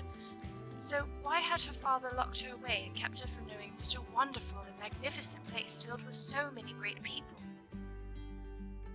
Ilona made friends with anyone she had even half a conversation with, but soon found herself closely bonded with a group of adventurers training to be part of the Glory Hounds, a marvelous guild that she had already accidentally sort of stumbled into, but she is officially a member. Probably. Choosing to stay with these Gearhearts, Ilona soon began to learn that this world was not as perfect as she first thought it to be. So many friends in this world would lie and hurt people. There was a darkness to the world that even she couldn't avoid seeing. But never fear, this girl was raised on fairy tales, stories where monsters were always slain, good always triumphs over evil, and the heroes always stand victorious. It's going to take a lot more than evil plots and devious villains to make Ilona, regret ever leaving that bunker. Styx ain't had the easiest of lives, but what he has lived through has made him the goblin he is today. He was born and raised in this tiny village situated in the forest that surrounds the Shadowvale Mountains. Life was peaceful until the night the heroes came to visit and threw his life into darkness. Alone and afraid in a world he didn't understand, he sought shelter in the only place he could find, the ruins he had heard about as a child buried deep within the Shadowvale Mountain. Just one problem with that: the ruins weren't empty. The years passed filled with pain, fear and solitude until he was rescued by his now closest friend Kylar. This fateful day would change Styx's life forever. He was no longer alone in the world. He had friends, he had a family, he had a cause to fight for. Styx is now a blood hunter and a member of the Claret Order, those who fight against the darkness and the things that would use the darkness as a weapon. His training now complete, he has decided to travel and expand his knowledge of the world and the secrets it hides. Eventually, his travels led him to Lower Azaro and the guild hall of the Glory Hounds. Little did Styx know that this one act of accepting work would have such a big impact on his life. Styx now has some new comrades and new friends to explore the world with, and new ways to look at the world. he has found a talent for magic he didn't know about, and through this magic, his familiar, Acheron. The shadows of his past are once again looming behind Styx, but Styx knows he has friends to help him. He ain't alone anymore, and he ain't afraid anymore. He's still the same goblin he's always been, but one thing he knows for sure. It's true what they say, mate. What don't kill you can scar you for life. But the drink helps. Well, hello there. Name's Gearhearts Woodtick. My friends call me Jill. I'm a lizard folk, as you can plainly see, and this here is my introduction. I was born in what most Oskins call the Savage Swamplands. I, however, called it home, till I was run out for hunting too much. Ugh, bunch of bull. They were just jealous I was better at hunting than them. Where was I? Oh yeah, left swamp. Yeah, I left the swamp. Eventually found myself in the company of some soft-skinned mercs. They needed some muscle. I obliged. Spent a long time with them. Grew fond of them. And then one day, they died. A rival company, the Red Buzzards, thought we were moving in on their turf. So, they killed all of them. Except me. Thought they could make a spectacle of me. So they sent me over to an arena to fight forever till I died. I wasn't happy with this. So, one day, during a really nasty riot, I snuck out and escaped. I got nicked on the way out though, so had to lay low for a few months while that healed. Eventually, when I was good and ready, I heard rumors of a new merc company opening up in Azeros, so I made my way there to hide myself among them, gather some strength and information, so I can kill me some red buzzards. And that's how I met the Glory Hounds.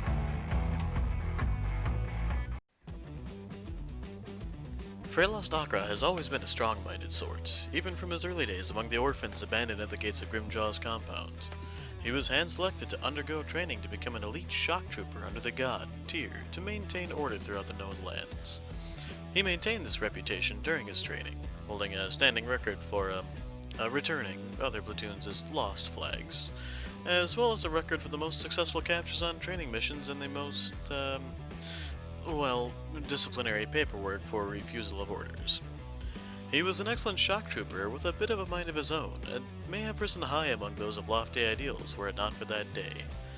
That fateful day, wherein he was ordered to take part in the summary execution of a small village of reformed criminals for not more than seeking a better life than the one levied upon them by the prisons they had slowly broken free of.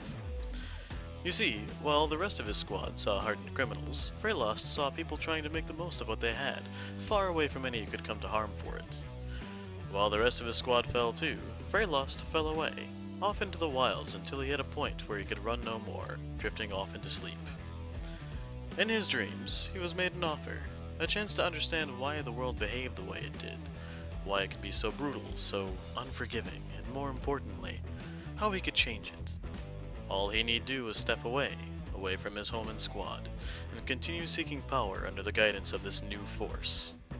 He awoke with an unfamiliar mask, an unfamiliar guide, and an all too familiar need to take action. My name is Tixon. I'm the rogue sorcerer kobold of the party. I escaped my warren and wandered until after a lot of fights, near-death experiences, realizing having small legs is terrible for traveling. I found Azeros, friend of the Glory Hounds Guild, where, after I met the party and joined in all of their adventures, I've been through a trip in fucking half. Gained my magic from some weird dragon god thing. helping the Glory Hounds save the town, making sure a family feud didn't break out in the middle of the city. Since we left, well, all that's happened there. Faced the fallen, the Warforged are fighting for him. Well, in the background, all I know is my friend got kidnapped by him too. I'll do anything to make sure they are okay. One day I'll kill that dragon that controls my worm, free my people. I ain't got too much else to say. Just here to help my friends and make sure that I leave the world better than I find it. Oh, hi. I was told to introduce myself. I'm Voltao, a 15-year-old storm chaser. My friends call me Volt. I got the nickname because I like storms. I know, shocking, right? Did I get that pun right? Is that okay? Is that good? Okay, good. Well, I'm from a small island named Akari in the Sea of Radiance. My home is known for elementals fighting off the coast every 10 years. I was on the beach for one of these fights, watching a giant snake made of clouds fighting a water elemental. After that, I was hooked. It made me want to become a storm chaser. So I headed to the mainland to see if I could find any other storms that aren't on my island. Some people tell me I get excited when I talk about storms, but what can I say? They're so cool. I really hope that I can find other people who like storms. Yeah, like crazy storms, like when the wind blows from a cold to a hot and makes a tornado that can destroy an entire village by just going through it. Wait, we're out of time? No, but it was just getting good. Persephone Sharonford Vanderoth Kearney de Renard III, fourth child of Viscount Zephyros de Renard, daughter of the House of Blades. At your service. But don't let my good breeding fool you. My family not only rules Theros with the other three houses, but we also control its military. As a child, instead of playing with dolls and learning how to arrange flowers, like my sisters, I studied combat and tactics with my brothers, and I was rather good at it. Then I discovered engineering and constructed my first firearm, Requiem. Life was going well, until I overheard my parents discussing an arranged marriage for me. Having already been thoroughly disillusioned about the bliss that is usually associated with marriage, I did the only thing I could. Claimed I was going for a long visit with Great Aunt Rosalind in Upper Azeros, took the longer route by land, and remained in Lower Azeros instead. I calculated it would be around 2 months before anyone showed up looking for me, by which time I would be long gone, a false name hiding my trail. Unfortunately, I miscalculated. Far too soon I heard that my eldest sister, Calypso, was in town looking for me. My miscalculation, father's choice and agent, and the sudden discovery that a band of thugs have been seeking to kidnap Calypso left me less than ecstatic. I had little choice but to reveal my identity to my new allies, and escort my sister back to the safety of our estate in Imbric, hopefully drawing out the brigands in the process. So far, things are going about as well as everything else lately. Bunch of different outfits set up, mostly costumes. Alright, so, and we're back. So, thanks everyone for sticking around, right, who's watching. And before the break, we have kind of had some RP in terms of, some different characters having some quick side conversations. We got our new member added to the group, and the gang is kind of figuring out what the next step is as the pieces are being loaded into the tow truck heading back to Imbric. So, what do you guys want to do? I go hunting because I'm hungry. And I want to succeed at something today. You got it. Survival check. Alright, where's my dice? Probably picturing Alona, following Lincoln around. That's literally what she's doing right now. She's like, Lincoln, talk to me! 18, because I have a +10. Alright. Oh, nice. 18. All right. So after you kind of get pushed away from help duty, thought you were doing a great job. I was. Figured maybe I'll just stick to the things that I know that I can contribute and help in a positive way instead of breaking everything. I'm gonna go hunt for stuff, and probably go on for about the same time as you're coming back. We'll have Styx come back from his joyride with Calypso, and out here, even in the desert, you managed to find 4 pretty decent sized lizard creatures. like a little bigger than like bearded dragony almost, if you will. So pretty good find. Pretty good. Awesome. You can start making some lizard soup goop if you want. Yeah, It's up to you. I will fry them. All Or right. not fry. I can't really fry. I don't have any oil. We'll just have to do it again. Okay. Are you going to? How would you like to prep them? I would love to hear this. How would you like to prep these lizards? Get rid of their guts. Debone them. Okay. I get rid of their skin because you can't eat that. Okay. I mean, I can eat that, but not anybody else can. Right. Chop them up. Put some like spices on them, and then just dump them in a boiling pot of water. And then let's see, what else can I add? So I'll boil them for a bit. Guess I have another pot. I was trying making some lizard stock from that. Like break the bones, make that. Mm-hmm. And if that gets it going, I'll put the stock into the stew. See how that goes. I like it. I just didn't know if we were gonna know the chicken and waffles where you just mush them all together, bones and all kind of thing. But okay, no, taking the time. I mean, do you want me to take a check? I have cookies. No. I like it. I like it just as it is. So you save the best parts for yourself, the scales and the bones, since you can eat those. And the guts. Yeah. I can eat the guts. All the good stuff for yourself. Perfect. All Everyone right. else just gets the meats. Perfect. Anyone else? What do you guys want to do? I know. Okay, hold on. At some point, I go back to my sunning. Okay. Like, just get your shirt and just sit back and enjoy the sun. Okay. I'm trying to slowly creep up to the motorcycle. Yep. Yeah. You can easily see. I mean, Styx comes back with Calypso, gives a kiss on the cheek, and hops off. Has the water skin, kind of sits down in the shade of the trees over there to the side. And Styx, as you get your kiss on the cheek, and Calypso kind of walks away. As she walks away, an unfamiliar person just starts approaching you. Alright, who are you? The friendliest to do. I'm Motown. I was lost in the desert. Alumnus saved me. Told me Puck takes in. And then I saw your motorcycle and... You want to touch it, don't you? I do. Touch it.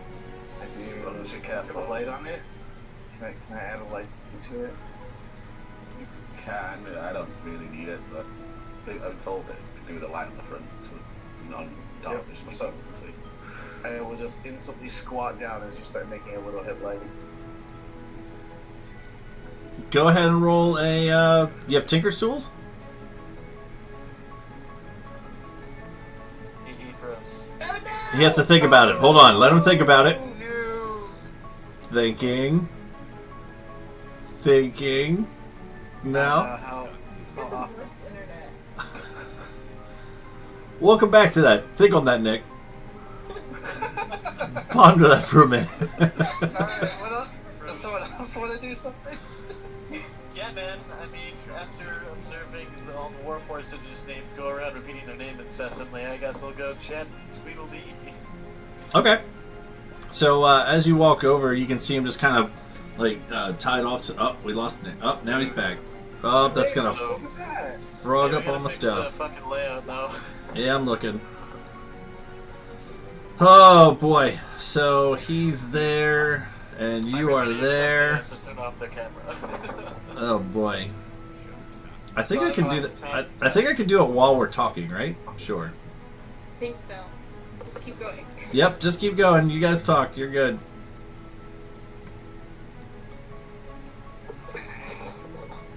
I mean, we're kind of waiting on you for our next step for both of these situations here. Oh yeah. I have to adjust everyone's thing. Meanwhile, Volt was making a headlight. You got Tinker's tools. There we go. That's what we were waiting He for. froze again. He did indeed. Oh my. Alright, Cody. I told you. Hey, I told you technical difficulties would have been a great name. I'm just throwing it out there. Oh my gosh. Oh, there he is. Did I go away again? Because just You were frozen again. We're having you make a Tinker's check for your light bulb. Yeah, I rolled an 18. At least on my screen, I did. An 18. That's what I'm saying. Okay. What kind of materials do you want to use to make this label? It's a little metal funnel, and then it has a little glass cover, and it's 4 little metal rods that I will touch with my gem that has a lightning bolt just start bouncing this down. And the little thing has a cover.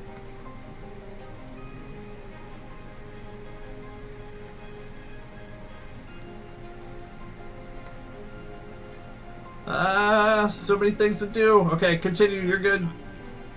Sticks, you now have a light bulb on your motorcycle. And you see how do you what's the on switch there, Volt?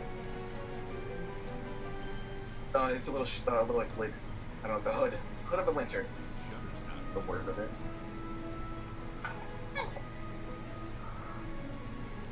And that, my friend, is some very interesting work. Yep, and it'll charge itself. The lightning bounces between it. That saves me a job. It's always good. So, what brings you to these parts? You mentioned something about Schmidt and... Yeah, I went to Schmidt's shop because it was cool and there was a bunch of stuff to tinker with. Yeah. And then he told me that you guys did fun stuff, and I'm kind of trying to find people. So if you're doing fun stuff, that must mean you're strong.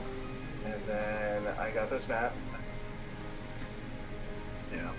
And I'm not very good at reading maps, so I got lost. Then Alona saved me. And now we're here.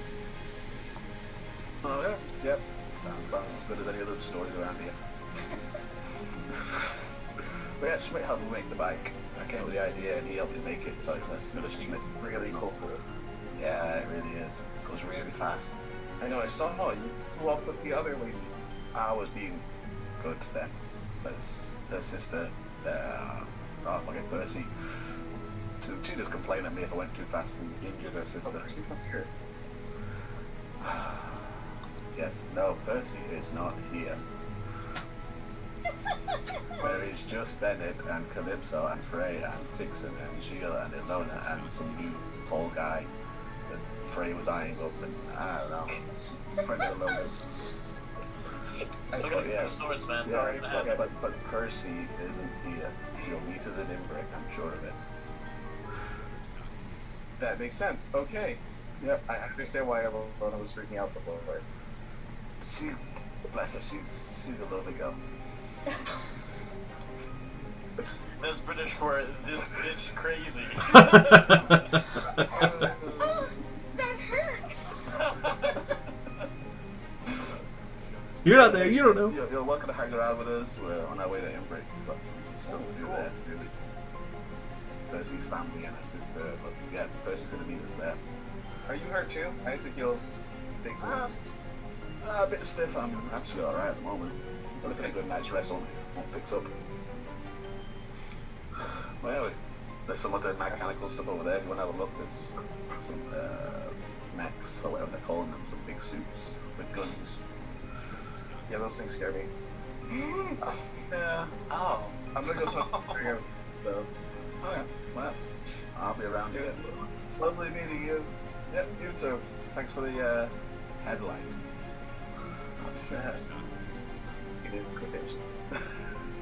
Don't mention it. Who do you want to talk to next, Volt? It would be Frey, but it would be me, like, walking up, then be like, no. Then turning around, then going back and be like, yeah, no. Trying to figure out how to approach somebody that I can't see their face, so how do you make eye contact?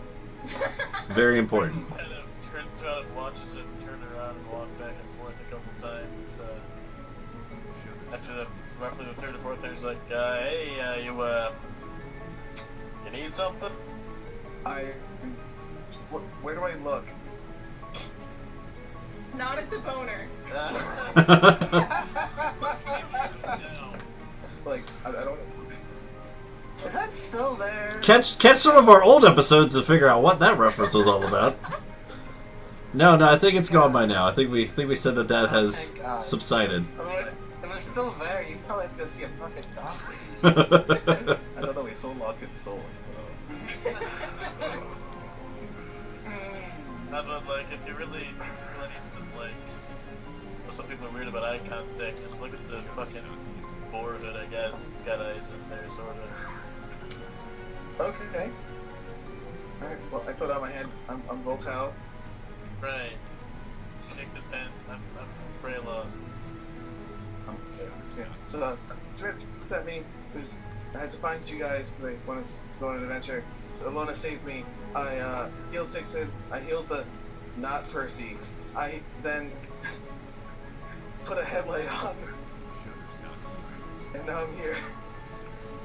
I follow about half of that, and that'll probably have I follow less than that, and I said it. It's like dark vision, but for everyone. Fancy. Do you want a headlight? I can see the dark. Thanks, though. Maybe see if like Jill wants one though. I don't know if he can see. Who? Oh, Jill, a big old crocodile fucker. The one cooking up his sons? I don't think they're related, but yeah. I'm trying to go with as vague as stuff as I can because it's literally first time seeing it anyway. Yep. It's perfect. It's perfect. So he might need a headlight? Maybe. You can ask about it. Should I wait until he's done cooking? I don't want him to throw me in there. No, but you know what you should definitely tell him is that you were taught all of this by gargoyles.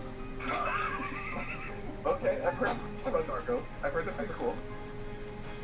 Actually, better idea. Don't do that. He'll fuck you up. Okay.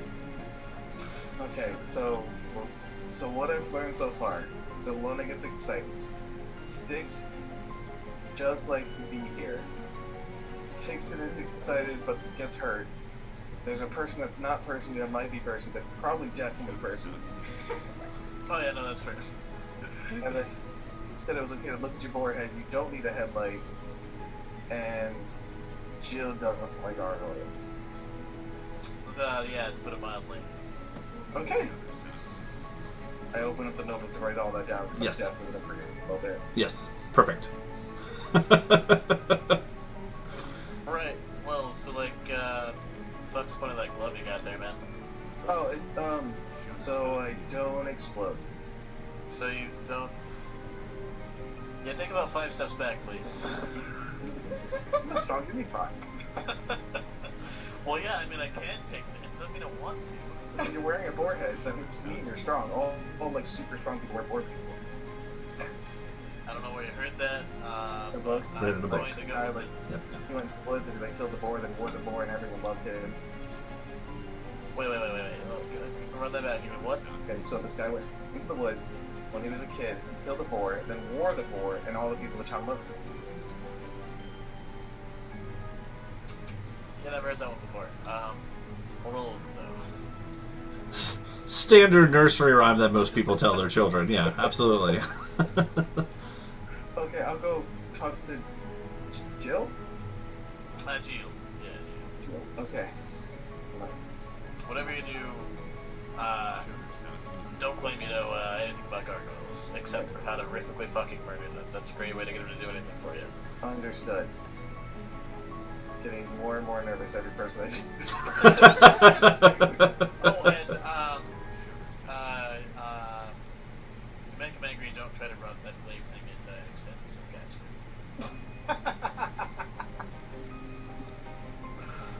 All good things. Hey! Frey would be winking right now, but he has no face to wink with. I felt the wink. I felt it, so you're okay. Alright. I felt the wink. I'm gonna approach the cook. Yeah, as you approach, you see this large crocodile figure hovering over this cauldron, fire underneath, steam coming off the top. As you approach, it actually kind of smells good, whatever he's cooking up in there. Children, I guess, as you put it.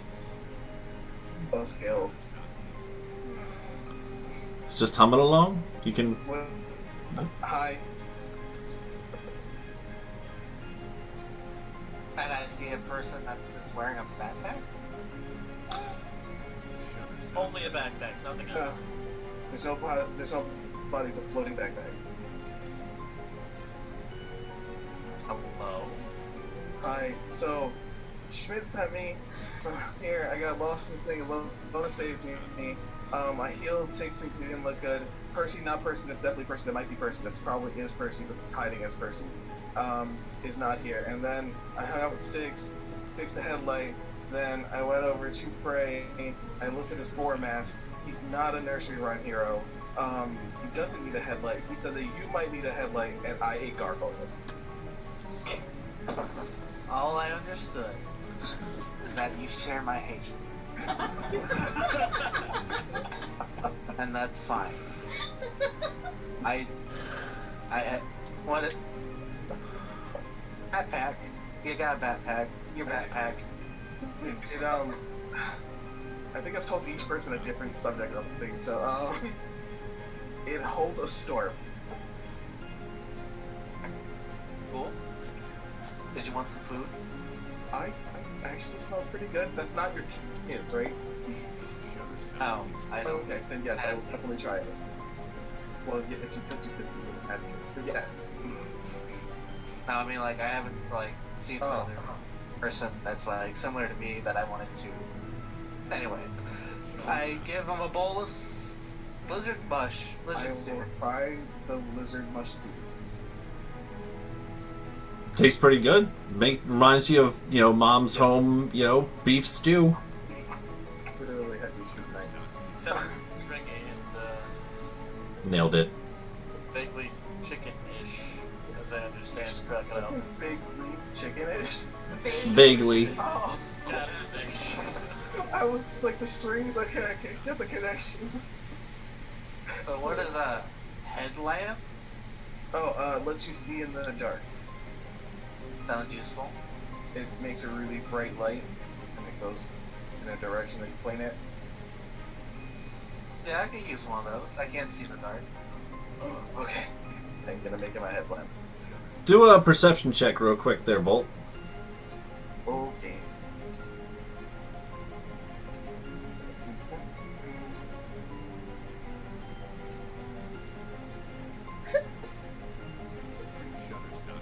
Or hit cancel, that's fine. After 10. Ooh, that's a 1 though. Can't feel see like things that's dead. That's So- a natural 1 though. So as you've been traversing through the party here, kind of meeting everyone and trying to remember people's names and where they're contributing, trying to put all your stories together, and now you finally get a chance to just finally get through this last member, and you sit down and start eating this mush soup. You kind of give a one over to see where exactly you could apply a headlight. The motorcycle was more fascinating than ever. That was like an easy fix. As you're looking them over, the only thing that really kind of catches your eye is, a headlight would probably be good up around here somewhere. And the only thing that really kind of catches your eye is there's a bowler hat on this crocodile. Literally where I was gonna put it. Can I borrow your hat? I give him my bowler hat. I will sit there and make a small headlamp for the bowler hat. Tinker's check! Try not to freeze this time. I'd just like to mention that that's what I can guarantee wears a bowler hat at all times. A 7? Yeah. So, you kind of used all the good parts on the motorcycle with your funnel and the light string. So, kind of digging through some other knickknacks that you have, you take out like a metal cup, from basic coffee, and you kind of like ramshackle this. Then you think it'll work, and you put your spark into it, and you attach it to the bowler cap. Kind of like use it. You don't really have anything to like attach it, so you like use the ribbon and like kind of goes through the little handle where so it's like on there, but it's not like steady. It kind of like wiggles around as it walks. I need more parts, but this should do for now. And it's fun. So as you put it on, Jill, if you like start to walk, every now and again it like turns on, and turns back off again as you walk because it's just wiggling back and forth.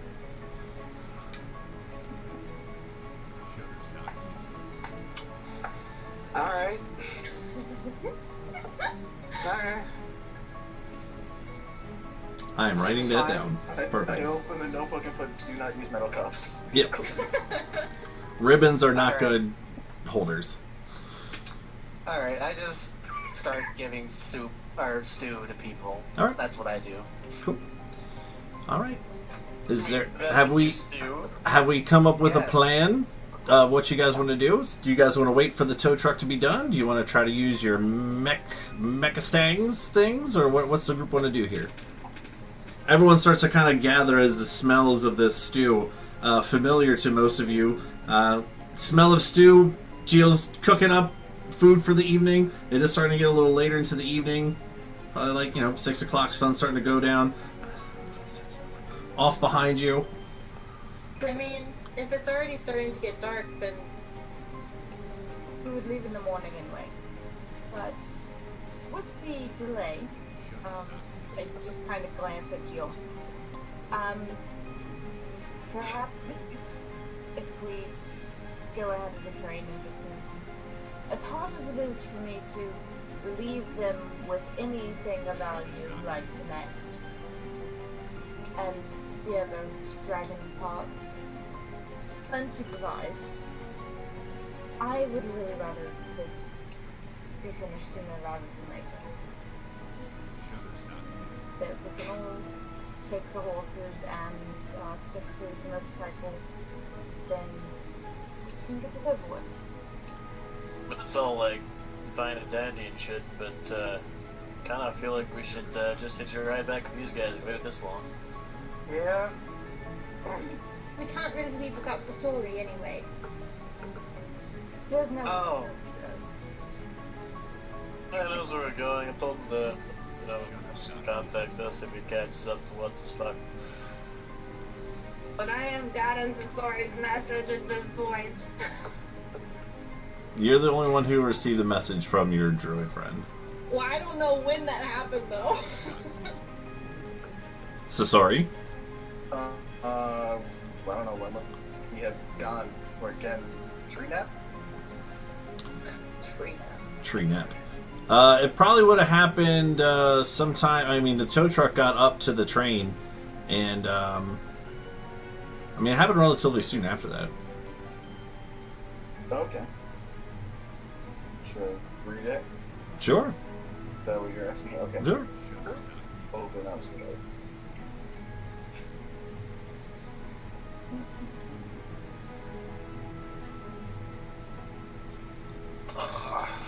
We'll say you got the message right before this random stranger walked amongst your midst. Crazy how this message happened in another. The timing. Interesting. Alright. So, to Alona, you would know who's sending it. It says, I need to go. Grace needs help. Safe. Left tree at last track. Keep in touch. Thank you for being a friend. Tell Misfit bye. And that's where it cuts off. It's really hard to have a conversation with one, but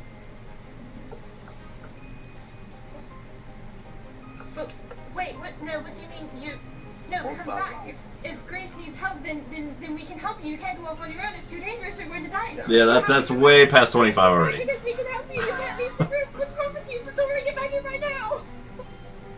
it's not that the way what's in the first 10 seconds. Yeah. There was 5 thens. Just then. You are free to relay that to your group if you like, Alona, but that happened right before Volt got there. So, Sasori might not be coming back, but I would like to wait and see if perhaps he changes his mind. I mean, he knows where we're going, and traveling with this big ass mechanic truck thing is probably the best way to make sure that we can get spotted anyway. And he does know where we're going, so he'd know where to meet us. Yeah, as long as it's with the vehicle anyway. Inberg is a big city, and he doesn't really handle big cities very well. No, where did he say he was going anyway? Why is he not coming back? All he said was Grace needed help, and I tried to tell him to come back and we could help him help Grace because we're stronger as a group, and he's just going to die out there on his own. But he didn't answer me. He didn't say anything back. He left down a dragon's throat and survived, I think we'll be alright. But you don't. That's right. But you don't know that. Well, we don't know that anyone will survive for sure, but... I know, but at least this way I can keep an eye on... Sasori's kind of my responsibility. I'm training him, and I mean, I know that he's sort of graduated or whatever at this point because he was part of the party. I'm gonna look at Lincoln. I haven't forgotten. And Goes back down to the book. Read your book. But, you know, it's... I just feel sort of... I mean, I guess we don't have to wait. Tusser will be fine. He was a capable guy. He's not violent either. Well, he's not on his own if I didn't think he could handle it.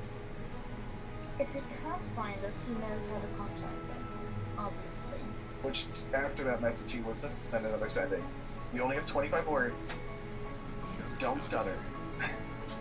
I am okay. I will keep in touch. Really, this doesn't make any sense. Where are you going? How are we supposed to find you? You can't just go around like that. I mean, you saw what happened to the train. What if that happens to you while you're out there by Yep, yourself? that's done. Does that help you? Yep, that's done. What if that? I think somewhere right in there. Yeah, right around there. Grace just watches this where face palm really hard. Isn't Grace the big fucking tree back in Lower Azeroth? Yeah. Dryad. Mm-hmm. Note to self. Then sending to other people. It's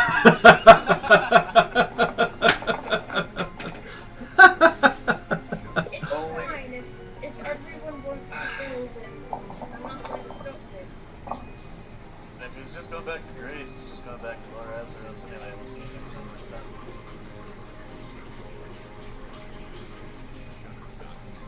Let the opposite way. Anyway. Listen, I know, look at he's that got a fight. face. That's a dryad. I mean, she's capable on her own. So, They're stuck in the same together they'll be place. fine. No, because he brought her with him to Lower Azeroth. He grew the tree for her. Hmm? He also said he left a tree. Hmm? Alright, well that's yeah, that's just fucking weird. I don't get this magic shit. We're both literally sitting there eating stew and just staring. At the conversation. Alona might have had a seizure, and no one's reacting to it. So, if no one wants to leave early, then I guess we wait for Warforged to finish and we all go back together. Might as well. I mean, between all of us, man. Jill on his own mentioned like speed that shit up real quick. See how fast he was moving those parts? Oh, no. Let's leave them to do their own work. They are very capable. Off in the distance, you can hear Mac yelling at some of the guys down towards the back. All right, guys, here we go. 1, 2, addy up! And you hear this, huh?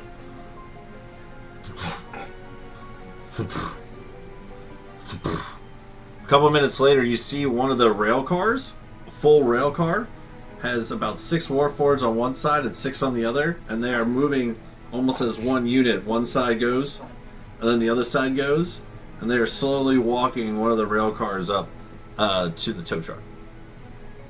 Yeah, no, I mean, fair enough. They're a lot of fucking work there. They're designed for. I probably should take some stew to Needle Bell or whatever. Tweedledee, yeah. What are we doing with them anyway? He's still tied up to a fucking tree over there. Yeah, I can bring him some stew.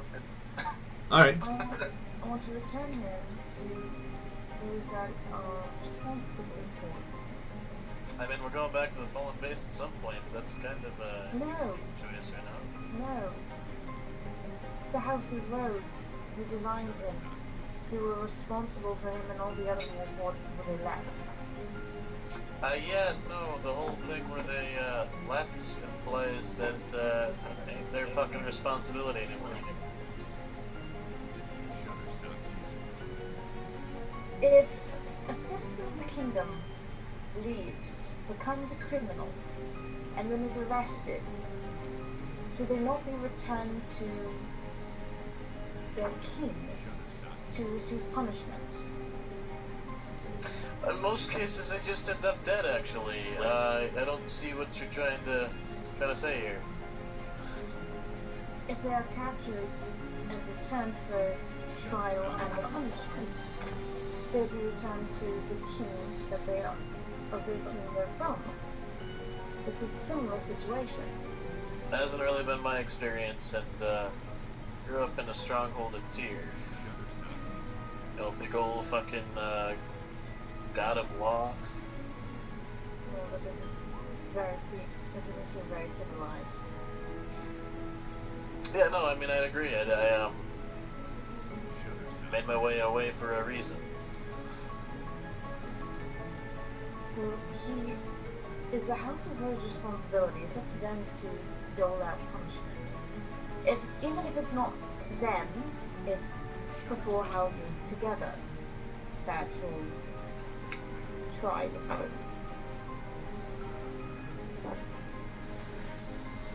Yeah, I mean, I guess that sort of makes sense. I think they'll do. I don't know what they'll do. It's not my decision, and it's not really my business.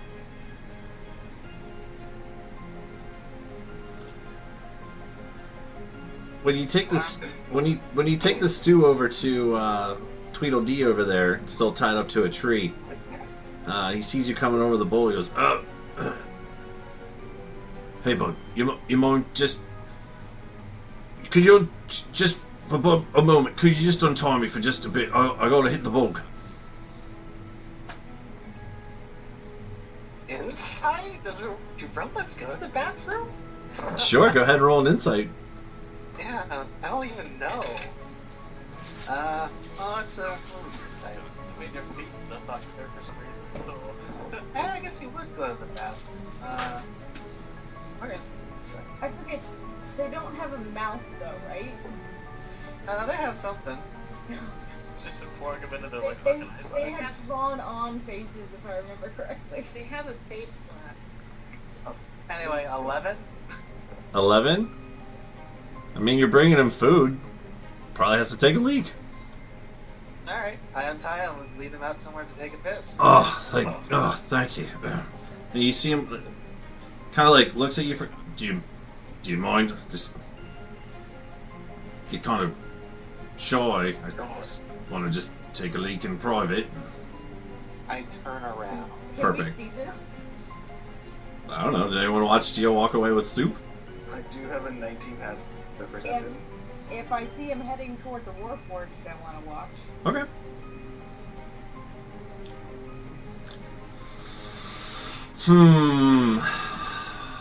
Do you see him with your passive perception, or are you looking at him? It's far enough away that because you guys are kind of over here, right? And they're over here in the trees, right? Sounds too far. Yeah, I'll say that you see it, but you don't really hear the conversation. And he's huge, and he's little. That's fine. I just want to keep an eye. All right. You see Jill turn around. So Are they is running? Jill between me and the Warforged? What's that? Is Jill between me and the Warforged blocking my view? Mm-hmm. Yep. Then I'm going to move so that I can see the Warforged. Okay. Make a perception check. By here running, I was just.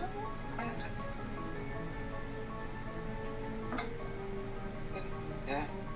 Not great. 14.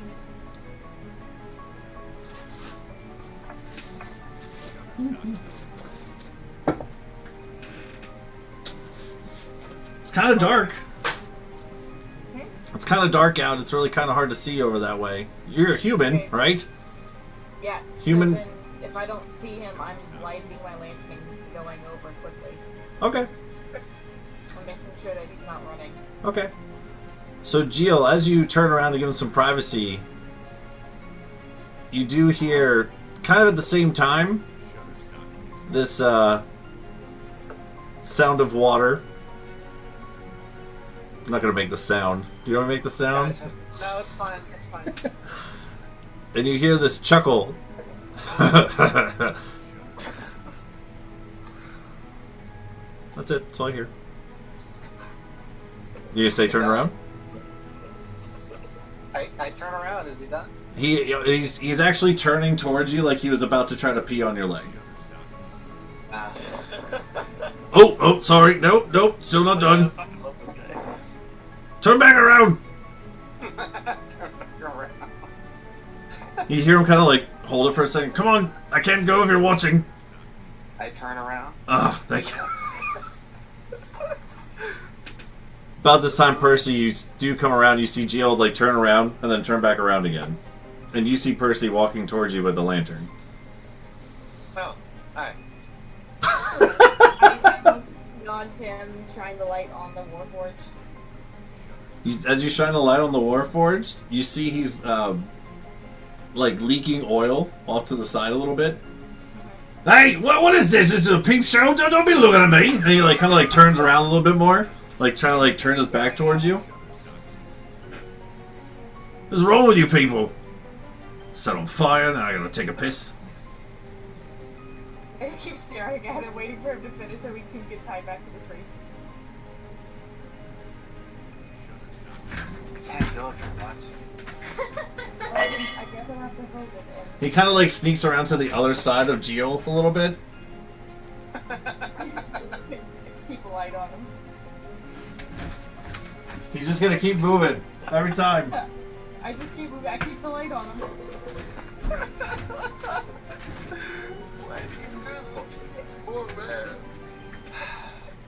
All right, if you want to watch, you weirdo, and he'll finish up and kind of give a little jiggle. All right, I'm done. Alright, I get the rope, tie it back up. Just had to take a leak. I check ropes, make sure they're tight enough. Oh, go ahead. Roll investigation. Oh, that's better. Geo let him off to take a leak. It's amazing. What'd you get? Total 20. Yeah, seems pretty good. He's not going anywhere. Third one's Alright. to the tree. Good night. And I go back over to the others. I finally feed him the stew. That's probably a little cold. Okay. Weird tinkety as I try to get into his face. Yeah, like. No, he got like leans his chin back a little bit. You gotta shove it in there. And then I do that. There you go. Thank you. Alright, that's what I'm doing. What you guys doing? Anyone else want to do anything for the evening? Crack open one of my explosive cartridges for my boom hammer and snort it, of course. That sounds like a bad idea. What else does one do in the middle of the desert, you know, before they pass out? We're inventing Burning Man. Burning Dragon. Put a big dragon on a thing, yeah. I want to go sit next to Lincoln. Right. So as you go sit next to him, he kind of like looks up from the book. Oh, I suppose you want to finish our conversation from earlier. Yes, Okay. we have 3 pigs and 3 conversations. Wow, you just do not forget stuff. Okay. Where do you want to begin? I don't know. Which one's more interesting? The thing about the party or the thing that you wanted to tell me? I suppose you're not ready to talk about the Black Knight of Augustine yet because you're not quite caught up to where I am. No, I'm only on like chapter like 3. I told you I'm a slow reader. Just let me read it to you. Perhaps. I mean, we have a little bit of a travel back to Imbrick. I guess that's where your party's going, right? That's the plan. Yeah, we have to go to Enbrick to sort of take care of a couple of things. So. Right. So, party or something else? You choose. Which one's more exciting to start with? Can we take a walk? Yeah, we can take a walk. Pretty nice. Okay. Say that. Alright. Misfit will come too, of course. Oh, I was talking Misfit. I was explaining to him how I got lost in the desert when you found me. It's kind of like looking at the book, like, Misfit, Ma? you wanna go for a walk? You wanna go for a walk? And he like springs away.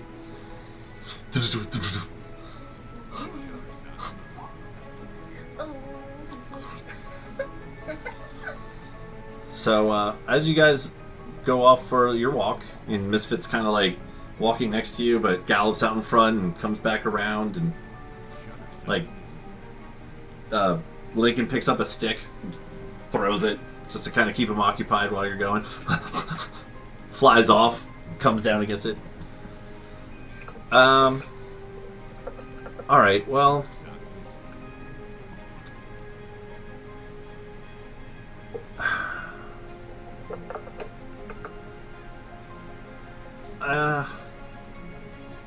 Alona, I'm in a little bit of trouble. What kind of trouble? A couple kinds of trouble. What did you do? Well,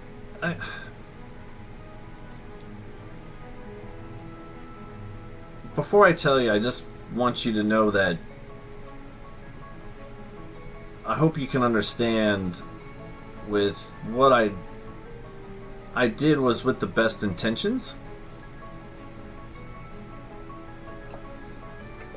Okay. And you have to promise not to get mad.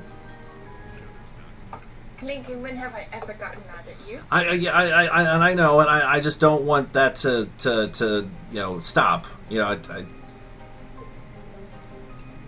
Ever since I met you, I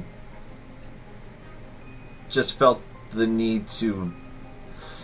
When you first came to Nocia, I could tell right away that there was something special about you, and a couple versions of that word, but all the good ones, right? All the good versions of special.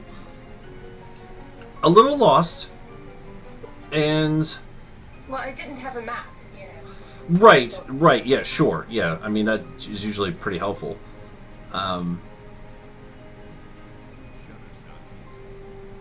So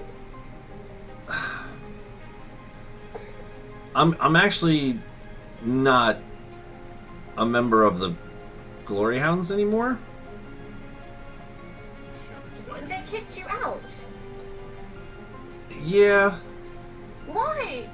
Why would they do that? You were one of their, top trusted people. That doesn't make any sense.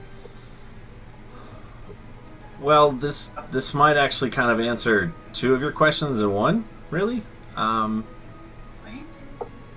You asked before about why you didn't get a party. I guess these guys got an induction ceremony party kind of thing. They're usually pretty wild.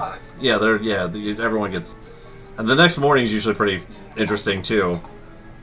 I tried chicken and waffles that morning. Oh, chicken and waffles are awesome. No, I don't like it. Not at all. Really? No, it was really kind of stringy, and I just don't like the veins, He's gonna stop. He's gonna totally change from this serious to a more of a. Wait, hold on. What? I mean, you seem to really like them, so I don't. Maybe it's just not my thing. But when the vein came out of it, is that something like a delicacy part of it? I don't. No. Wait. So who made these chicken and waffles that there were veins in it? It was Sasori and Freylos and Tixin and Baymax, one of Sasori's kind of friends. Sort of a mushroom person, like a fun guy. You'll see him crack open. That was good. I see what you did there. Okay, all right. Lincoln likes puns, apparently. I'm okay with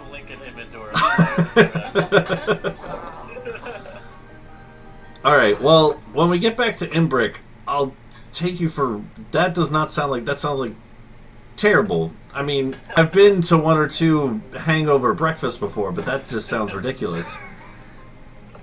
There's not supposed to be veins in chicken and waffles. That's what I'm getting at. Was there anything else in it, or just what? You literally. So wait. So you literally had chicken like in waffles then? Well, yeah, it's chicken and waffles. No. It's chicken and waffles. They're supposed to be two separate things. Oh, no, this one. That's okay. Hey, we plucked it. And grinded it. Poorly.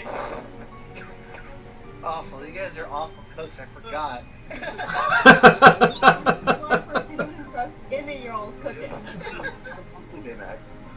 But, I mean, you know, the chicken and waffles was pretty terrible, but the party was really great, and they all got sort of special items. Right.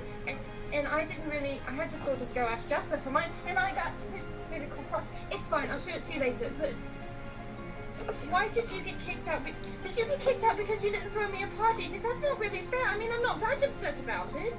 Well, okay. So the reason that you didn't get a party is because I'm maybe sort of forged your paperwork to get you in. Oh.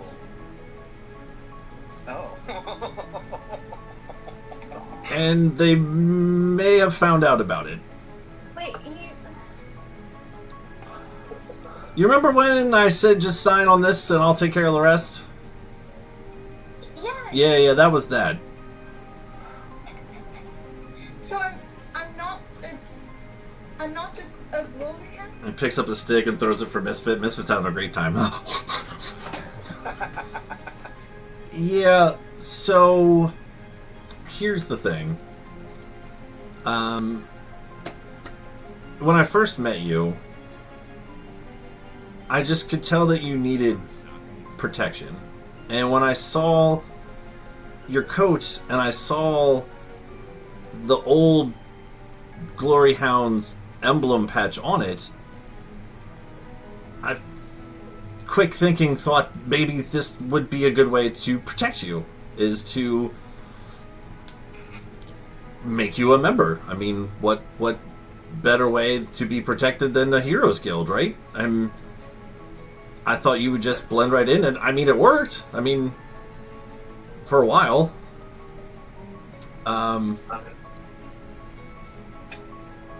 So you're good. When I came forward with the information of your documentation, I made a deal that you could stay in and I would leave. So there's that. But why?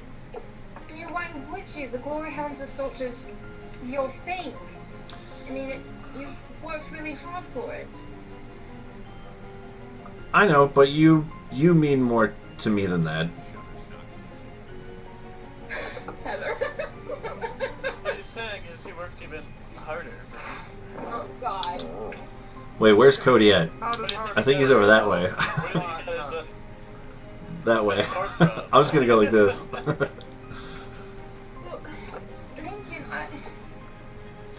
And I am really sorry you didn't get that party. I didn't know if that was ever going to come up again, or I figured it would, because I mean, you know, we throw those things pretty hard when new members get in. I'm really sorry. Lincoln, they let me train someone. Oh, they did. They thought that I knew what I was doing. I'm sure you did great. No, Who? I trained the story. He's the one that's off on his own right now. I don't. Okay, that might be bad, but okay. Well, that's okay. That's fine. That's okay. Was he inducted, or is he not a member yet either? No, he's inducted. He's a full-fledged member. Okay. Okay.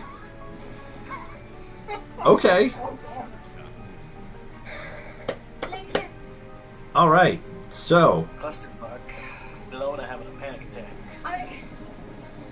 I know that you were trying to be helpful, but I mean, I could have trained.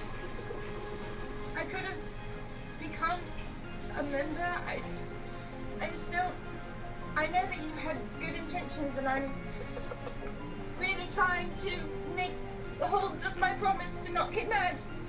But why did you have to lie to protect me? Because people keep thinking that they need to do that, and I know that I'm sort of new here, but I am capable of handling some things. But if I keep getting protected, then I'm not going to be able to learn anything else. It's gonna kind of sit back and take that one in for a second.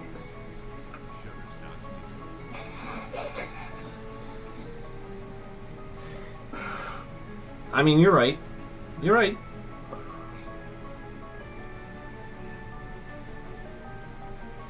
I mean, what's done is done. I know. I feel really guilty because I don't think you should have had to quit. That's not very fair. I think I should have had to be initiated. I mean, maybe I can talk to them. Yeah, that. A way with people.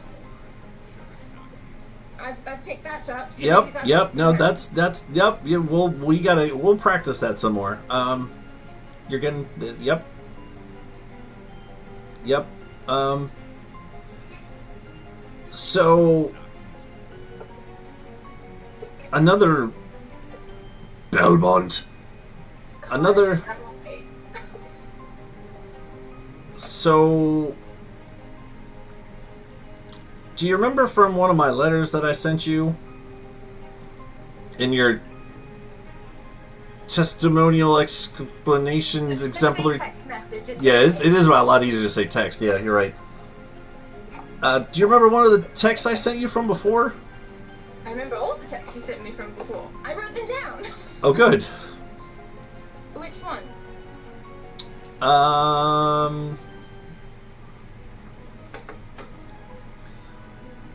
The one about the Fallen in there? Oh, yeah, no, we have one of the Fallen. I tried to keep at least one for you to question because I know that you said you had something to sort of do with them, so I have one of them for you. Well,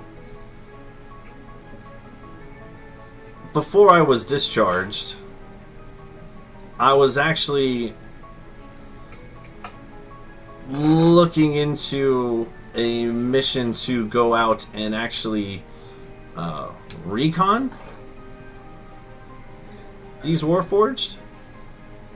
And when I heard that you were out here, and that's where they were, and so I pulled some strings and got out here as fast as I could. And now that I know that you're safe,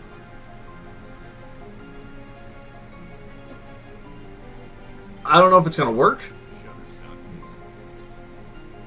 But, again, don't be mad, but another reason that I kind of came out here is that I was going to try to go and see what I could find when I went there by myself. Oh, no, that's not happening. Yeah, I need to do this. I mean, I know that you need to go out there, but we're planning on going out there too. It's just we have to get to Inbrick first because there's sort of another situation that we need to handle. We will go see the Fallen, I promise. But you can't go on your own. I'm the Glory Hound member, and I say no. He'll kind of chuckle at that one. Roll a persuasion check. You got this. Get that natural one. Thanks, Crab. I have faith in you, Alona. That's a 16. There you go. Was that plus anything? No, it's just a 16. It was a 14, and now it's a plus 2. So when you say about, you're the Glory Hounds member and he's not, he kind of... Okay. Alright. Sore spot. You're the boss? Yes, ma'am? We'll do it your way. We'll get you back into the Glory Hounds eventually, I'm sure of it. Maybe they just, I don't know, we'll figure something out, but...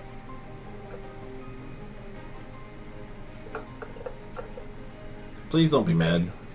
I'm not, I'm just, there's just sort of a lot going on right now, so it's just sort of everything at once. Kind of piling up. But I'm not mad at you. I'm incredibly confused as to why you would do that, and I am a little bit frustrated, I think, that you did it, but I know you were trying to just be nice, and I do appreciate that, but I am very sorry that you lost the glory.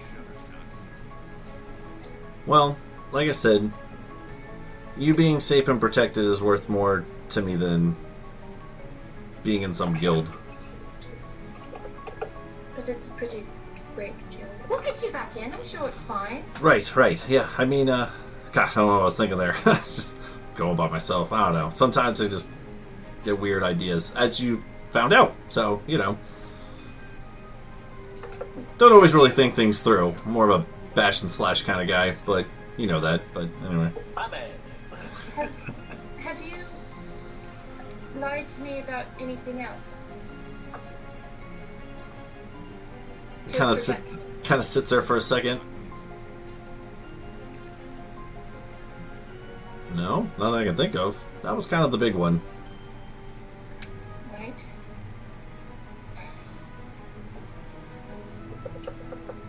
Well,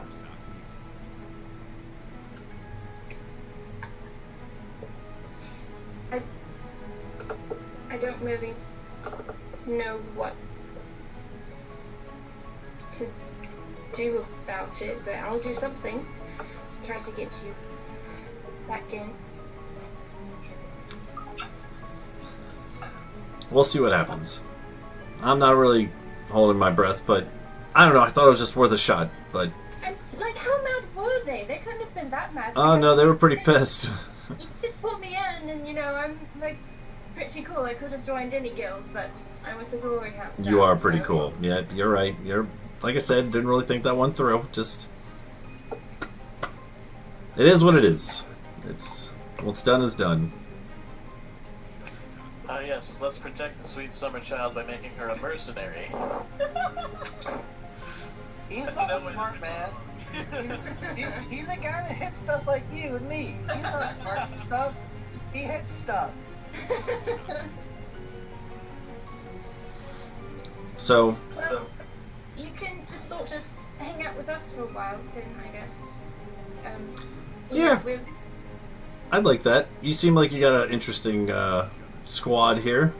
Yeah, no, everyone's really nice and really friendly and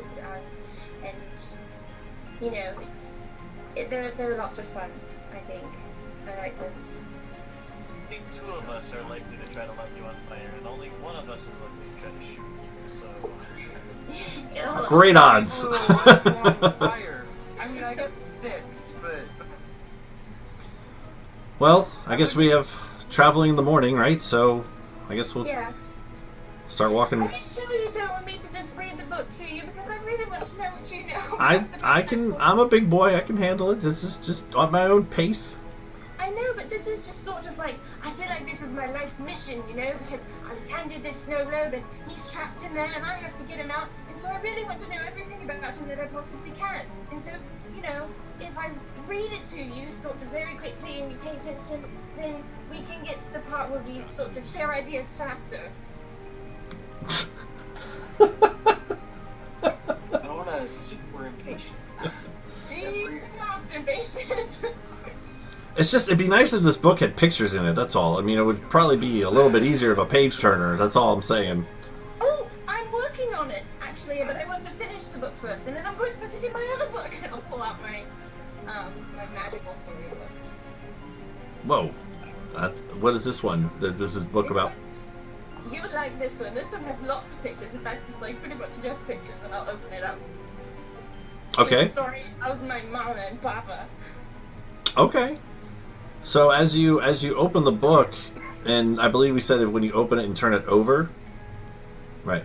Yeah. So as you open the book and turn it over, kind of in midair, there's no real where for there to be for these figures to find any sort of purchase. So it's just kind of in the air, hovering above. But you see these two, almost kind of like pixie dust, almost kind of flutter down, and the dust coalesces into these two figures, a man and a woman, and they're kind of dancing, and you can see it's sort of like trees-ish off into like the back distance, but these two, like a light pink and purple, just kind of dancing in the middle of this little forest setting.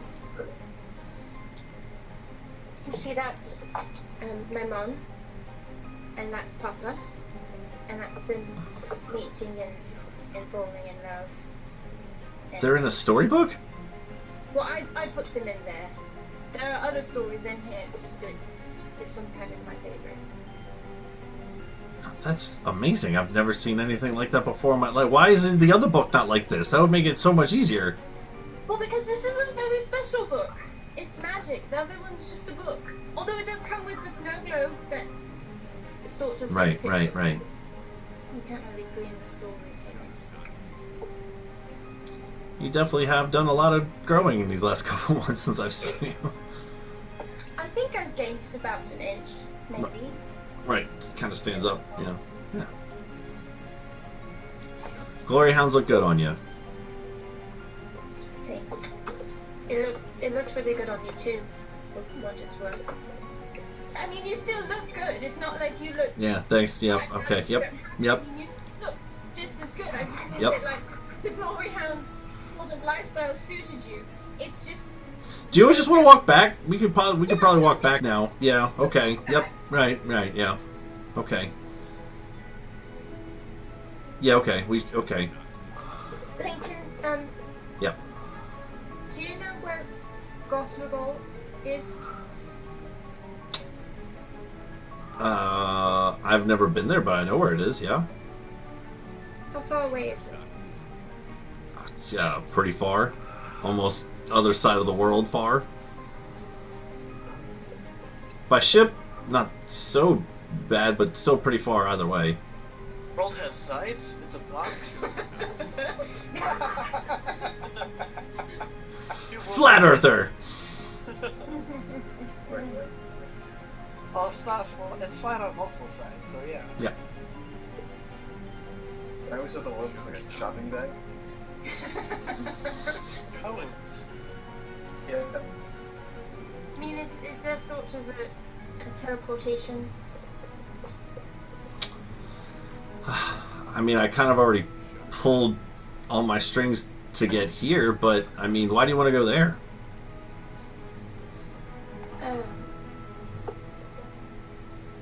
I think, you know that letter that my dad left me? Yeah. And the sort of magazine, partial magazine that came with it. I finished solving the puzzle, and I think that's where I need to go. He's gonna look at you kind of confused. Wait, what? Come again? Well, no, wait, try that one more time past me? No, so I have to, in the letter he said, solve the puzzle, it'll tell you where to go to ask for help or start looking for me because something happened to him. Right. So I finished solving the puzzle, I filled in all the crosswords. Percy, who is not here. Right. I've yet to meet her. Everyone keeps talking about this chick, and I have no idea who it is. Is actually... What's that? Nothing, it's a stupid joke. You're good. It's, so but she helped me and I was able to finish it and sort of figured out from there that because you have to take the beginning of each word. Yeah, I remember. I remember. And that's what it's spelled? It's spelled Gothragol. I mean, it's a dark place. Are you planning on taking your friends there with you? I will go with you. Do you want me to go with? When do you plan on doing this? I don't know. We sort of have a lot to do, so I don't know. I haven't told them that I need to go there yet.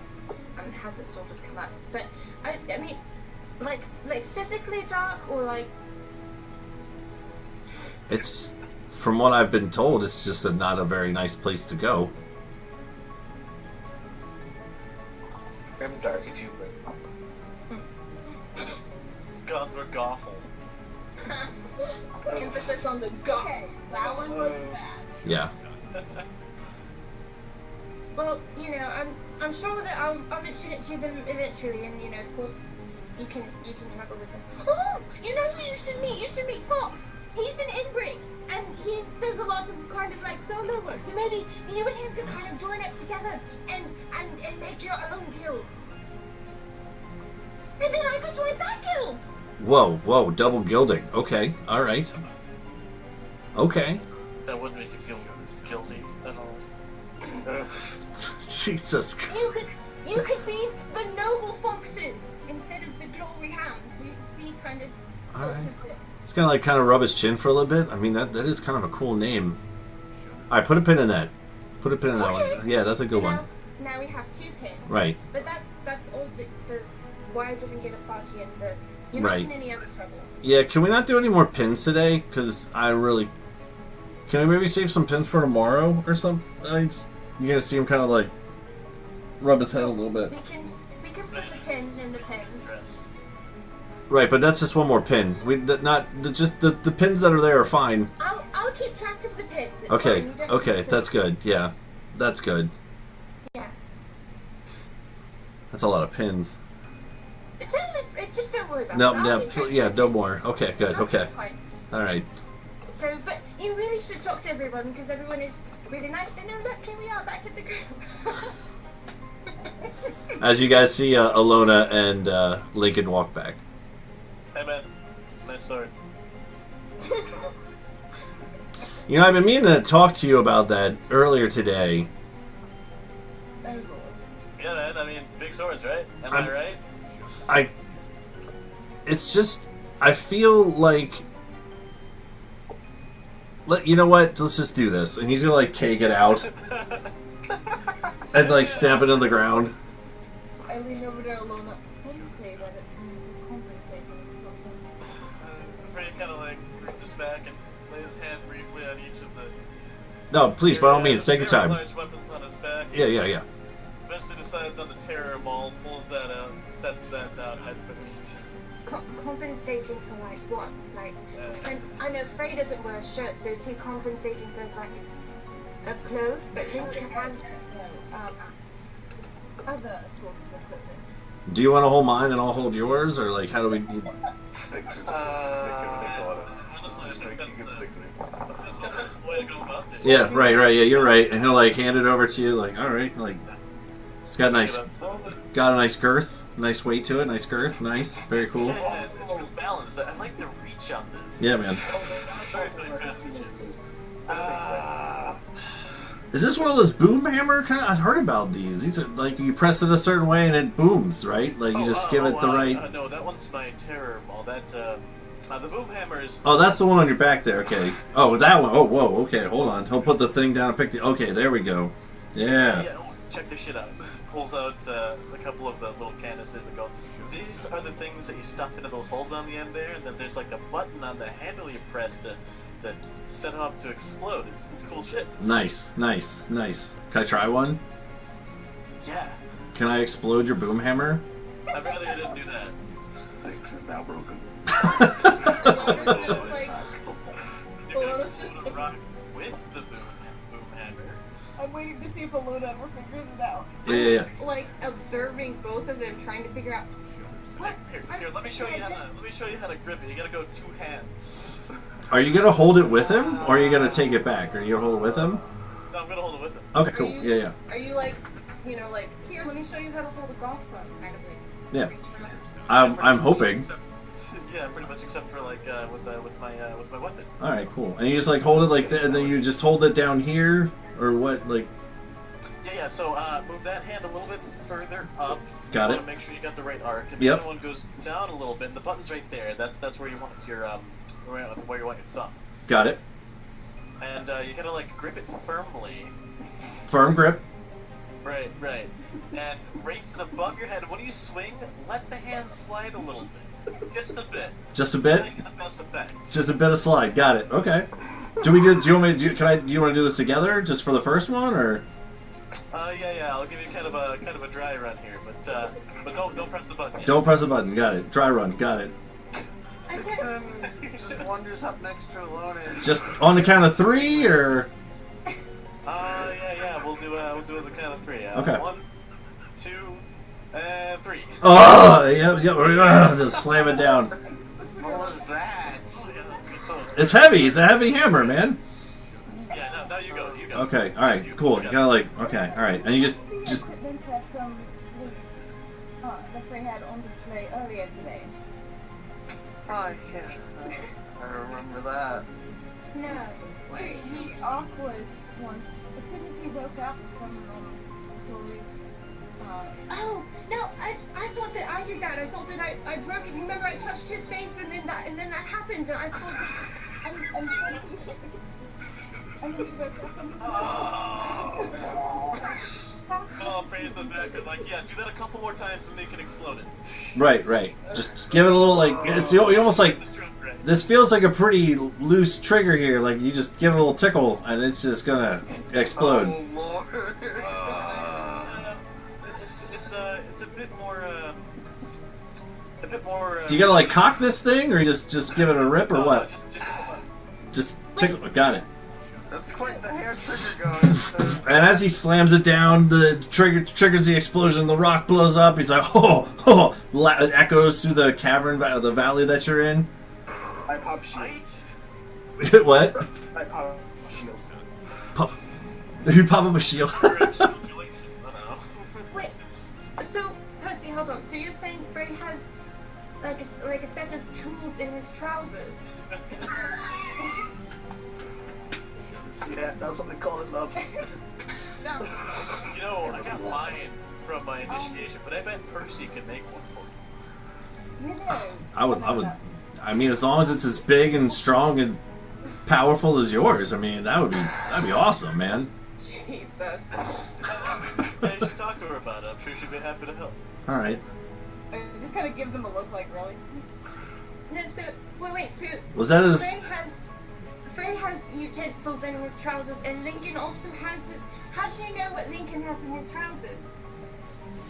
Omen have it though. Dixon looks like he wants to see something so bad. Omen have no. You know what? I'm sure there's a book that will explain all of it. I take out my high school biology notebook and hand it to her. Well, what if I want a utensil? No. You're just gonna ask?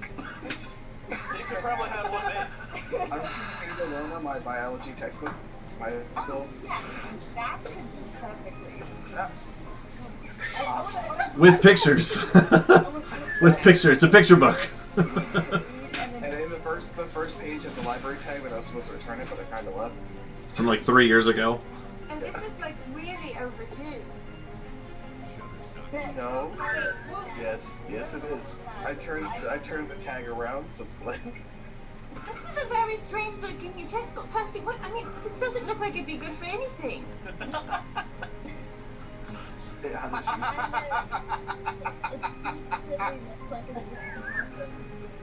But then again, There's no way. I flipped the page to explain more. I hand it back. Yeah, I hand it back. Oh God, Lincoln hands it back. That was incredible. That was. I hope that was as good for you as it was for me. And I'll like hand it back. This is my first time seeing it explode like that. That Yeah, was fantastic. it was good. I enjoyed that. Oh, Ooh, I am really tired now. All of a sudden, after that. We were just working it for so long, you know. Right. It's only natural. What is he doing? I don't think tools go in there. Just looks at the sticks and just like, why did we let her have that book? Well, here, here, you get this sword. I'll take the hammer back, and, I think we broke her. that was some good shit. Wait, does your sword do anything fancy? I was looking. I forgot. Hold on. It's not helping. This is the best. I just came over to ask if anyone knows a good place to sleep. I don't like this book. Yeah, I know. Somebody filled out all the answers, so I couldn't really take the test of that. There's a test?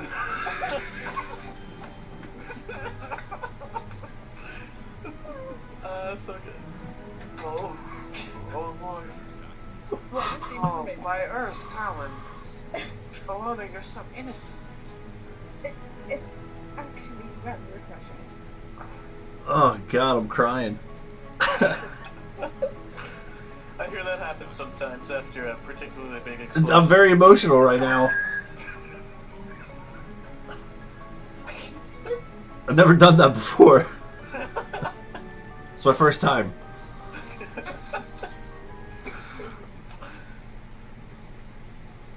Lincoln, did you know about this? Oh God. What's up, Alona? What? Takes the picture book. Who gave you this? Why are you reading this? Oh no, wait, what's going on? He shows. Look. Oh, fuck. I heard utensils and I didn't know what they were. Yeah, I'm just gonna take that for the day. Who gave you this book? Test it.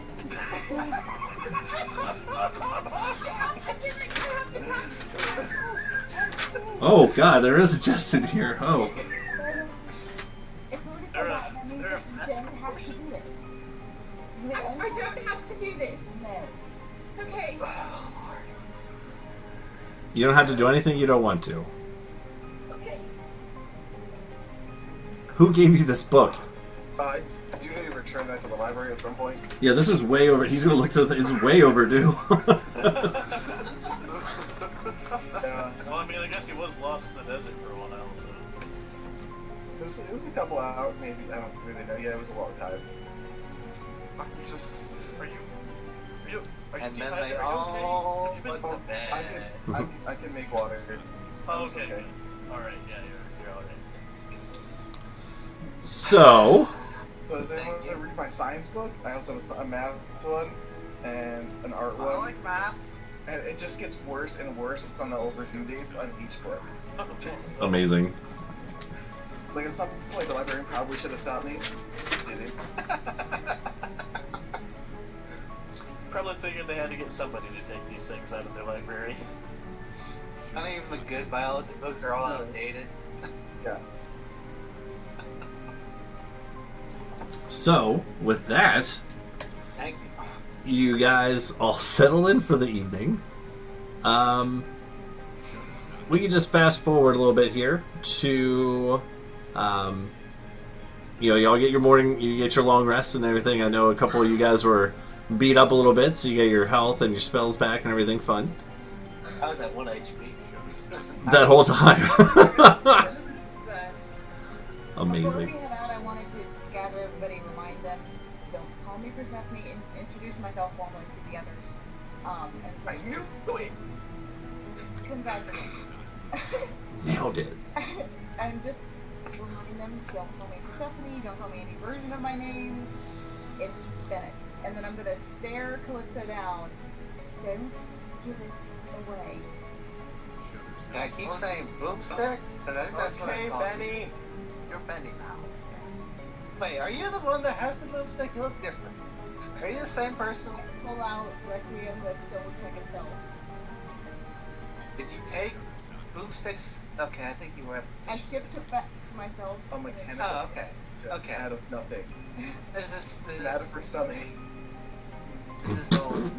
Oh no, the illusion has guns too. They just look That wasn't my textbook. What is happening? So I can still call She you pulled out of her boomstick. toolkit or It's a whatever. gun, right? She said I was compensating. Hey-o. Oh, mine are not overlarge. They're explosive though. You gotta get a lot of weight behind this thing for it to work right, you know? Alright, I think that's what I was gonna say. Alright. So you Let's guys, get on the trailer. wake up, have your morning breakfast. Wait till the after. We're going with the tow truck, right? That's the idea. Okay.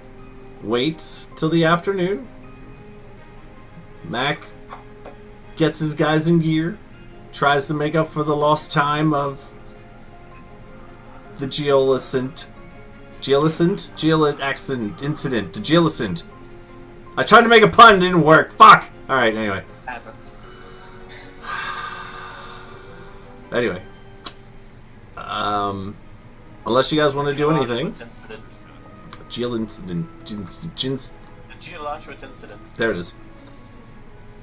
The tow truck is now fully elongated with all the stuff on it. You see the ones the rail cars that are actually still sort of put together, put on. There's another section where all the mech parts from the Dragon are. Your two mechs are put like you ever see like the tractor trailers have like the cars and like they're all, how did they do that? I don't know, but they're like over top of each other.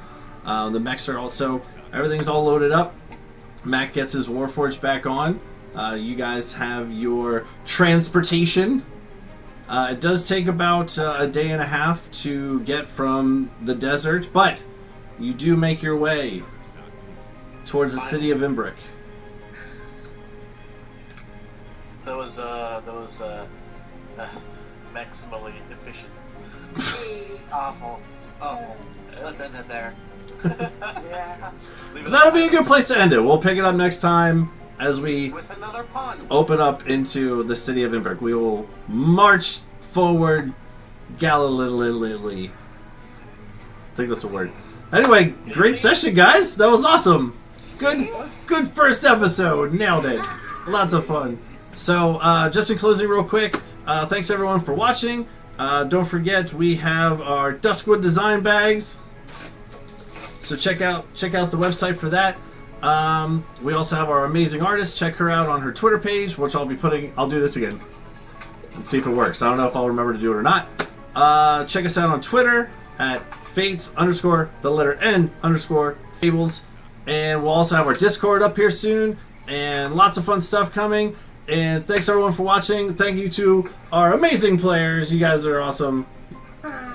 One down. The DM who's also amazing. Yeah, awesome DM. I'm just here along for the ride, guys. You guys tell the story. We're all in this together.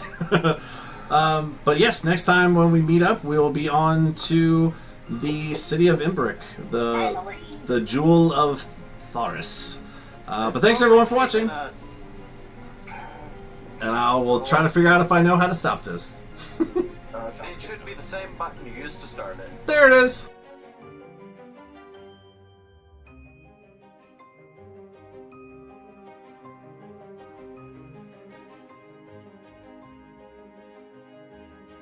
Shutterstock Music.